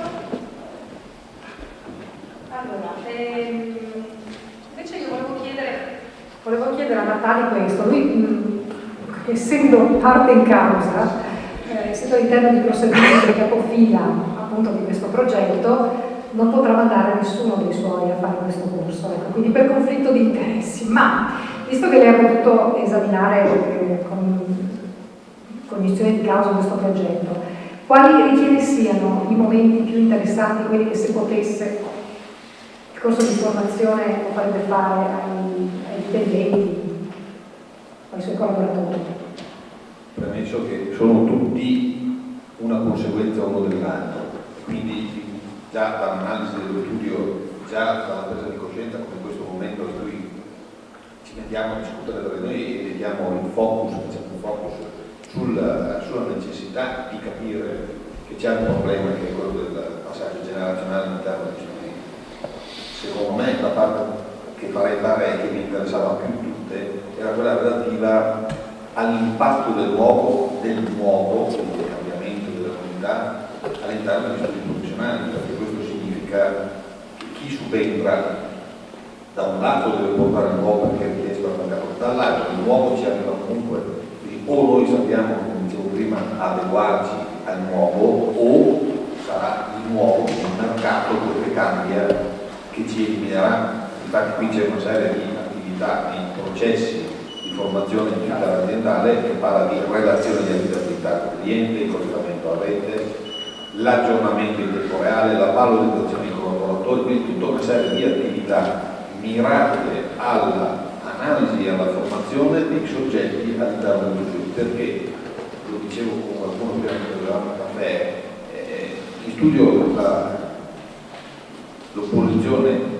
maggiore che si trova è avevo sempre fatto così, quindi avremo sempre fatto così, ed è un male comune, ma vale per tutti noi, la resistenza al cambiamento, ma se non cambiamo, i nostri studi non sono quelli neanche di 2 anni fa, siamo cambiati tantissimo, probabilmente siamo talmente presi a seguire gli spesometri che non ci rendiamo conto di quanto siamo cambiati noi, di quanto è cambiata la struttura dello studio, e quindi è fondamentale capire questo inseguimento del nuovo, o meglio, pensiamo di prevedere il nuovo, cerchiamo di capire le tendenze. In questo, secondo me, il primo passo è che i titolari, i collaboratori, i componenti del capitale umano si renda conto che è importante cambiare. No, abbiamo sempre fatto così, andava bene per ma domani non va più bene.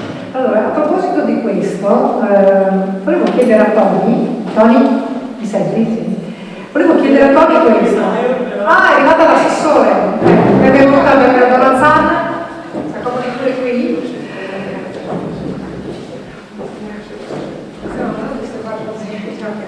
Prego. Allora, stiamo facendo un po' di dibattito sulla questione del passaggio generazionale degli studi professionali. Volevo chiedere a Tony Brunello che di passaggi generazionali ne ha seguiti molti, business transfer. È capitato di seguire anche studi professionali e in che cosa si sono rivelate diverse dalle comuni attività produttive come le concepiamo, no? Per esempio il manifatturiero? Qual è il nodo fondamentale da superare? Sono disonesto perché già ti ho detto che è una domanda delicata. Però in effetti posso fare riferimento a un caso nelle Marche, no? In cui c'era un senior fondatore che aveva sviluppato un'azienda non di commercialisti, no? Piuttosto del settore tecnico, e aveva 2 figli. E il problema era, inizialmente parti con l'idea di aiutarli a avere una visione comune, dopo un po' vengono loro per primi a dirti: noi fra noi 2 fratelli non andiamo abbastanza d'accordo, devi dialogare con loro, con ciascuno di loro. Però questo è il problema che si incrocia col problema del rapporto con il papà. uno che è pro papà, perché tutto sommato è la figura un po' di yes person, e un'altra che invece vorrebbe innovare e si scontra duramente con papà. Quindi in questo caso c'è veramente un incrocio multiplo. Il tentativo è di uscire dalla cima, come dicono gli alpinisti, no? Quando sei incrodato, cioè cercare di indicare una visione comune che vada al di là dei due e anche il papà. Ecco. Allora, questo però implica un passaggio graduale, in cui è importante far capire, secondo me, due cose. Uno è, cioè, la differenza fra la gestione del quotidiano, gestire l'azienda, e governare la transizione. Cioè, governare la transizione è come se fosse un gradino più sopra, proprio una fascia più sopra, e non portandosi troppo le mani con la quotidianità, facendo capire che stiamo lavorando per uno scopo superiore, di medio termine e di medio respiro, nei confronti delle figure di luglio. Nei confronti del segno, e fargli capire che se lui non fa un passo indietro è difficile che gli altri riescano a fare un passo avanti. Qualche volta, per poter superare questo ostacolo del segno, può essere utile essere un po' sadici, nel senso di dare dei messaggi veramente duri. No? Cioè il segno è così abituato a confrontarsi col mercato con situazioni dure, che o gli dici, ma guarda, il patrono della Inis, ha creato la Inis a suo tempo, fortissima, in 2 anni l'ha buttata giù. No? Quindi dell'eredità di un segno imprevidente nulla rimane se non la sua fama di stupido, per esempio. Questa qua è una frase che colpisce, no? che cominci a far riflettere, non è che risolvi il problema, però cominci a dire, guarda che tu sei bravo, però la carta d'identità corre anche stando fermi. Grazie Tony, un'ultima cosa così. Prego, volevo fare una domanda. Solo una ripresa veloce alle indicazioni che... Vuole il microfono così funziona questo? Non lo so come si accende. Se no alzo la voce io. C'è qualche tecnico che c'è tutto col microfono? No, basta schiacciare. Basta schiacciare. Tirilo così. Bisogna essere dei controlli di ieri. È una osservazione semplice, cioè uno spunto che vorrei suggerire sulle indicazioni che lei ci ha suggerito, che sono interessanti e che riguardano l'approccio sempre più difficile, anche modificato in senso negativo dal punto di vista quantitativo proprio dei giovani alla professione, no? Nostra dei dottori commerciali. E in questo senso si collega anche al passaggio generazionale. Io suggerirei di fare, ci vuole coraggio e ci vuole molta attenzione, ma un passo nel profondo. Quello che impedisce a un giovane di avvicinarsi ad una prospettiva professionale è l'appeal, il fascino che questa professione produce nella sua immaginazione o anche nella sua cultura in fase di formazione. Ecco, su questo punto sta un po' la chiave di tanti meccanismi di, se non di abbandono, ma di calo di interesse verso aspetti che riguardano più di una figura professionale. I dottori commercialisti in questo sono abbastanza emblematici. Mi vorrei fermare qui, ma è molto interessante la cosa dal mio punto di vista, cioè bisogna capire quali sono gli elementi di fascino che sono venuti meno. Ovviamente questo ci porta a fare altre considerazioni, per dire gli elementi di fascino che nel passato hanno attratto i giovani verso una professione erano elementi reali, consistenti, erano miti o falsi miti, volendo ricorrere a riferimenti diciamo ben strutturati culturalmente.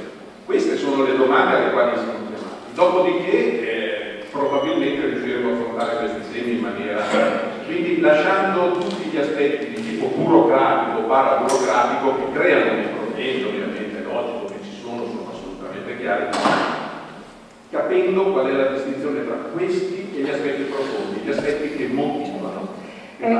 Grazie perché è una riflessione fondamentale. Sì, lascio pure lì. Fare una riflessione a Valentina Dalmaso su questo, proprio collegandoci al fatto che prima è stato detto che i ragazzi che escono dall'università scelgono di entrare in uno studio di commercialista se non trovano un'alternativa in azienda. Quindi questa professione, partendo dalla domanda fondamentale, ha perso il suo fascino? Allora, secondo me, dal nostro punto di vista, noi partiamo dal fatto che ci sia un forte appeal nei confronti della professione, quindi anche una consapevolezza di quello che questa potrà dare e può trasmettere, quindi una passione, un interesse di base abbastanza forte, altrimenti dopo ovviamente l'impatto con la professione stessa, magari con delle aspettative che sono diverse dalla realtà, porta che nell'arco di qualche anno chi ha aperto una partita IVA lo esercita professionalmente decide di andare a lavorare, magari svolgerlo come lavoratore dipendente e quindi abbandona di per sé proprio l'attività professionale. Quindi un falso mito, sì, che ognuno esatto. la scelta, non una realtà, non una consapevolezza della realtà. Noi partiamo infatti dal presupposto che questa forte passione ci sia, questa decisione da parte dei giovani ci sia, e parliamo poi quindi di quello che è conseguente a questo. Sicuramente è un aspetto fondamentale, soprattutto di questi tempi. Grazie, aggiorno l'assessore che ringrazio a voi tutti per essere intervenute, tra l'altro molto in tempo, nonostante arrivasse da no? Ecco. Aggiorno l'assessore Dorazzani dicendo che i giovani commercialisti hanno in programma per il 24 anche loro un incontro sul passaggio generazionale, segno che il tema è sentito.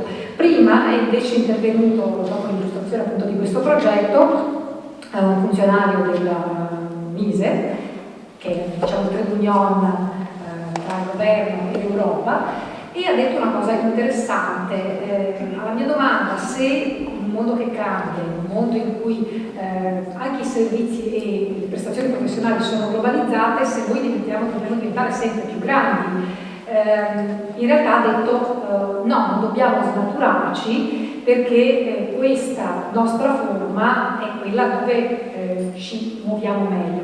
Però lì era concorde con il fatto che bisognerebbe forse lavorare in un concetto di rete e di maggiore specializzazione per affrontare la sfida competitiva, e ci si riallacciava alla chiusura del discorso di Brunello. Con questo ho aggiornato l'assessore che è venuto a parlarci del progetto che è rientrato nell'ambito del bando valore, 5 milioni di euro per il passaggio generazionale e il trasferimento delle competenze, e il Veneto credo sia stata la prima regione che ha riconosciuto questo tipo di ruoli di studi professionali, riconoscendoli come attività economiche, cosa che volevano da tanto tempo.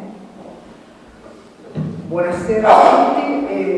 È perfetto, io ringrazio Cinzia Sacconi perché tratta esattamente lei insomma, mi sembra molto preparata e attenta alle cose che accadono in Veneto e in economia, e mi permette, anche se non ho seguito tutti i lavori, in questa estrema sintesi però di provare a dirvi alcune cose che mi paiono potrebbero essere di vostro interesse.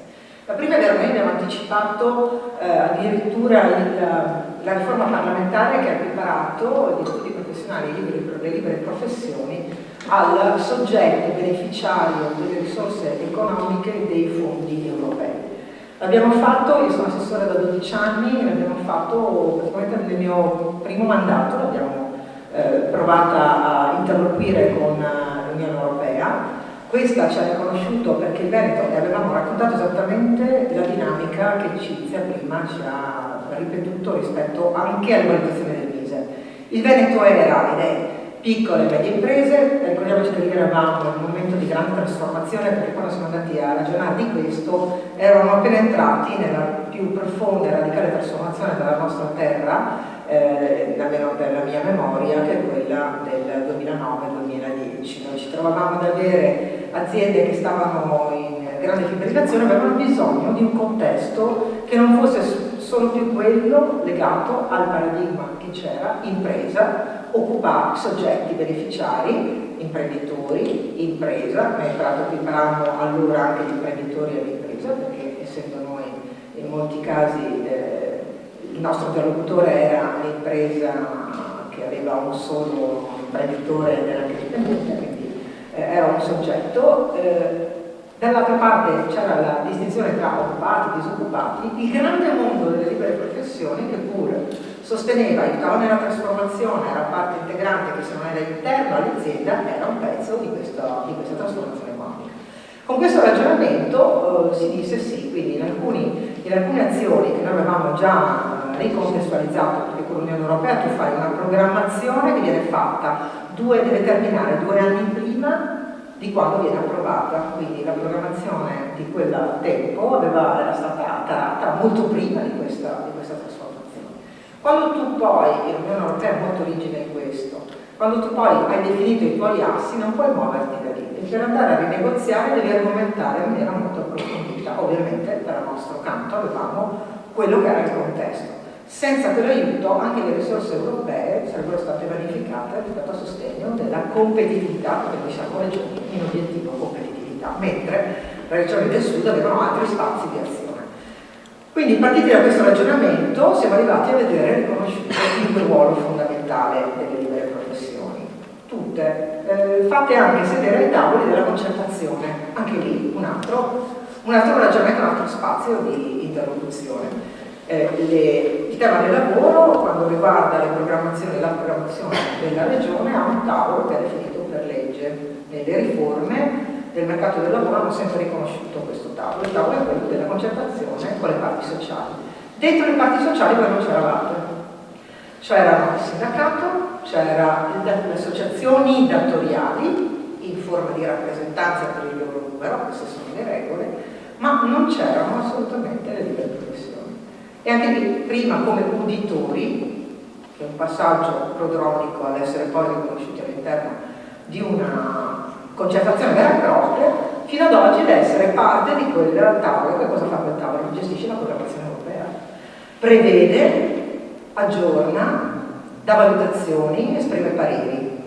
Ecco che per quanto riguarda il Veneto noi abbiamo iniziato da tempo riconosciuto questo importante ruolo all'interno di una grande economia che non può essere, questo lo dico perché secondo me questo sarà l'orizzonte futuro, essere un po' ricondotta a delle regole che vedevano al tempo, e credo che da noi sia superato nella storia, un rapporto tra azienda e lavoratore come esaustiva di questo mondo economico, e soprattutto che anche la stessa definizione di appartenenza alle diverse categorie sia superata. Cioè il contratto di lavoro che definiva poi l'appartenenza di un'azienda alla famiglia dell'industria, alla famiglia dell'artigianato, alla famiglia del commercio, oggi, quando noi abbiamo una trasformazione, e voi lo sapete perché molto spesso vi dovete occupare di tutta questa frammentazione, non è più così definita, ma soprattutto quando dobbiamo intervenire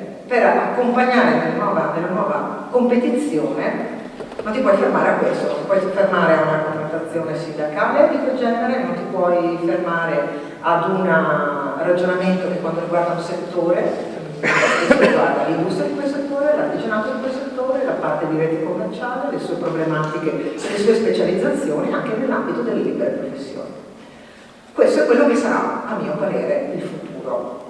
E per accompagnarti al futuro tu devi interrogarti su quali saranno le trasformazioni. Il problema del ricambio generazionale, guardate, io lo ricordo che ero piccolina, in un grande convegno fatto, c'era ancora Danilo Longhi, quindi per quelli che hanno memoria più di me, cioè io sono 45 anni, allora ero forse il primo anno del Consiglio regionale, quindi stiamo parlando di 17 anni fa, perché sono vecchia.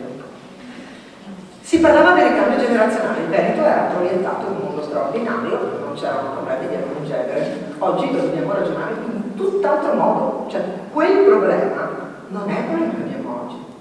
Perché oggi quando parliamo di ricambio generazionale non parliamo nemmeno più di padre e figlio, parliamo di far entrare il management dentro l'azienda, parliamo di costruire relazioni che stiano non dentro solo quell'azienda, ma aziende che si devono trasformare anche in relazioni altre, con settori diversi, la multidisciplinarietà, i nuovi linguaggi per parlare di qualcosa di tecnico. Riconosciuto questo problema abbiamo deciso di definire delle risorse.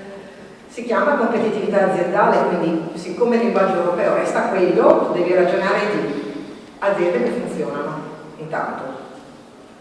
Devi pensare che quando parliamo di passaggio generazionale c'è qualcosa da trasferire, quindi anche il grande mondo delle start-up fuori da questa stanza di ragionamento intendo, perché rischieremmo di modificare il senso di quella nostra azione che poi ha portato, come diceva Cinzia, ad una certa rilevanza delle risorse, sono 30 i progetti finanziati, 713 partner coinvolti, perché la funzione per noi era, sono 30 i progetti, io non voglio microprogettualità, voglio qualcosa che sia strutturato, che aiuti, se no tutto il mio ragionamento non funziona, che aiuti nella interdisciplinarità, che aiuti a crescere e che serva al sistema che deve competere ad aumentare il proprio orizzonte di relazioni, principalmente quando parlo di professioni parlo di questo. Di quei 713 partner coinvolti, le imprese sono 285, quindi abbiamo, vedete, una mole di relazioni molto forte. Voi siete il progetto che ha a che fare con i professionisti, ma vi potrei dire che nella valutazione, a parte che ne abbiamo dovute escludere molte, perché vi dico solo che per 5 milioni di euro messi a bando noi avremmo avuto richieste per quasi il doppio, segno che è molto sentito il tema. I progetti sono stati, quelli che sono stati valutati positivamente, sono di alto livello, vi dico volentieri a questa platea, perché avete presentato un'ottima progettualità. E se immagino che voi abbiate conoscenza anche di come è strutturato, vi renderete conto che in questo progetto dedicato alle libere professioni c'è molto dell'aiuto che voi dovrete dare poi al soggetto primo per me Regione Veneto, che è il manifatturiero. Cioè io credo molto che siate parte fondamentale dell'economia, come credo altrettanto con convinzione che il Veneto debba continuare nella sua identità, nella sua vocazione, che forse anche quella del Ministero dello Sviluppo Economico, che non è un soggetto indistinto per noi, perché, e chiudo con questa riflessione, perché quando ti trovi a ragionare di trasformazioni e con il Ministero abbiamo, con questo Ministero, perché non con il Ministero del Lavoro, non con il Ministero dell'Istruzione, perché sono ministeri con cui io mi trovo a relazionarmi, ma con quello dello sviluppo economico, quello che è il nostro interlocutore nelle grandi crisi complesse o nelle trattazioni delle aree complesse, delle aree di crisi industriali complesse come per esempio la più grande area di crisi complessa del sud Europa, che è Venezia e Porto Marghera. Non possiamo limitarci ad avere come interlocutore solamente l'impresa, che resta però nostra, l'impresa nel senso produttivo manifatturiero. Noi dobbiamo aiutarla per crescere ad avere, soprattutto per quanto riguarda l'apporto dei professionisti, sia nel momento della sua crescita, che nel momento della difficoltà, nelle interlocuzioni col sistema finanziario, nelle relazioni con le multinazionali, nelle relazioni con i ministeri, nelle nuove comunicazioni, perché parliamo anche di nuove comunicazioni, nel vostro progetto c'è principalmente, c'è anche questo, noi sappiamo che l'impresa da sola, per quanto possa portarsi dentro dei professionisti qualificati, ha bisogno di studi molto più veloci dell'impresa stessa. Perché se all'impresa possiamo dire che deve avere come massima vocazione la sua mission, dobbiamo dargli tutta una serie di servizi all'altezza di quell'impresa stessa. Ecco perché io ho sempre, insomma, dall'inizio, quando ho iniziato a occuparmi del Veneto in trasformazione, diciamo così, posto una particolare attenzione all'EVA ostetrurale, poi parliamo di professioni, non solo delle parti commercialisti, ma di tutti, degli avvocati, dei consulenti del lavoro.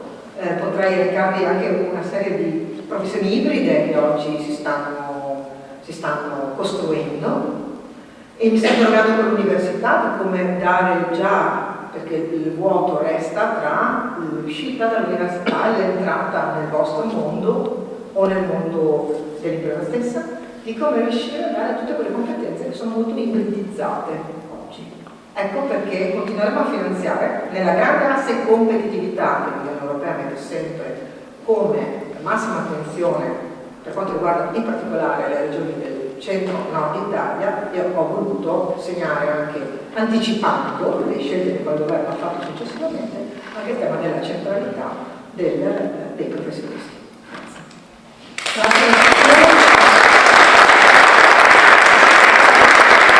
Il passaggio generazionale degli studi professionali, la loro evoluzione, sta particolarmente a cuore il Veneto, perché da loro e da questo riuscito passaggio, trasferimento di competenze, valorizzazione di patrimonio materiale, dipende una forza di competenze dalle quali delle imprese e i sistemi imprenditoriali, industriali del Veneto non potranno mettere.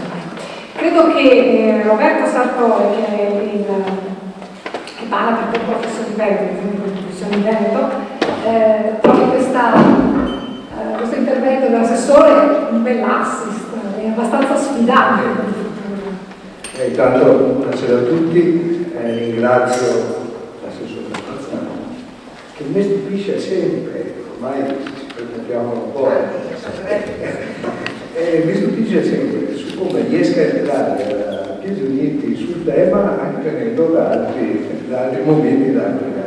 In effetti mi ha tolto un po' la parola, perché quello che desideravo dire era proprio l'importanza del mondo professionale all'interno della società, ma soprattutto anche in aiuto della pubblica amministrazione, perché se la pubblica amministrazione è arrivata al mondo digitale, non dimentichiamolo che lo deve a noi, siamo partiti noi, con la rivoluzione digitale nei nostri studi li abbiamo portati al 2015, ed è ancora una funzione che possiamo portare avanti verso la pubblica amministrazione, bene, possiamo sicuramente portare avanti e non ci tiriamo indietro, purché ci venga riconosciuto dalla Regione Veneto, magari un po' più ancora, questa presenza di questo mondo digitale che sta andando avanti, e anche la famosa rivoluzione 4.0 parte da questo, solo che spesso non ci riconoscono questo ruolo, siamo messi da parte. Quindi questo è un impegno, noi ci impegniamo sicuramente a portare avanti con la pubblica amministrazione questo ruolo, ma là dove si fanno le norme, là dove si fanno le decisioni, sarebbe importante che ci fosse proprio quell'esperienza che possiamo portare, un po' di esperienza che possiamo portare. Quindi siamo qua, ma che ci venga riconosciuto? Naturalmente la Regione Veneto ci ha riconosciuto la possibilità di entrare, come dicevo prima, nelle parti sociali, anche in sottocommissione, magari scontrandoci anche un po' con una parte sociale.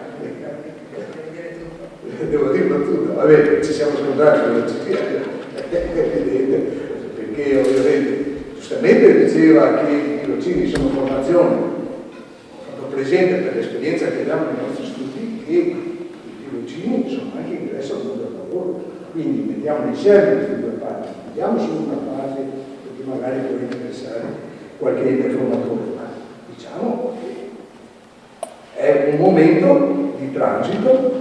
Infatti per quei tirocini che riguardano studi professionali mi risulta da consulente del lavoro che poi la maggior parte di questi tirocini fanno entrare i tirocinanti nel mondo del lavoro, quindi è importante questo passaggio, su questo andremo avanti.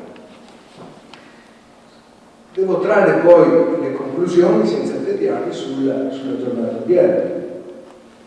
Intanto ringrazio il moderatore, ringrazio le relatrici, perché scusate, rimango all'antica, quindi preferisco sempre ringraziare il GRP stesso, e poi il relatore, è stato importante anche questo. Le conclusioni. Abbiamo visto che le gilda medievali non esistono più, nel senso che i nostri figli non vogliono fare quello che facciamo noi, e partono con i figli, anche se laureata, laurea triennale in lingue, adesso lavoro per la Paolo, quindi ho detto non sei voluto venire in studio, magari speriamo che ci sia anche questo tipo di evoluzione, che fatto una prima esperienza poi ritornano sui passi di quello che noi abbiamo portato avanti in questi anni.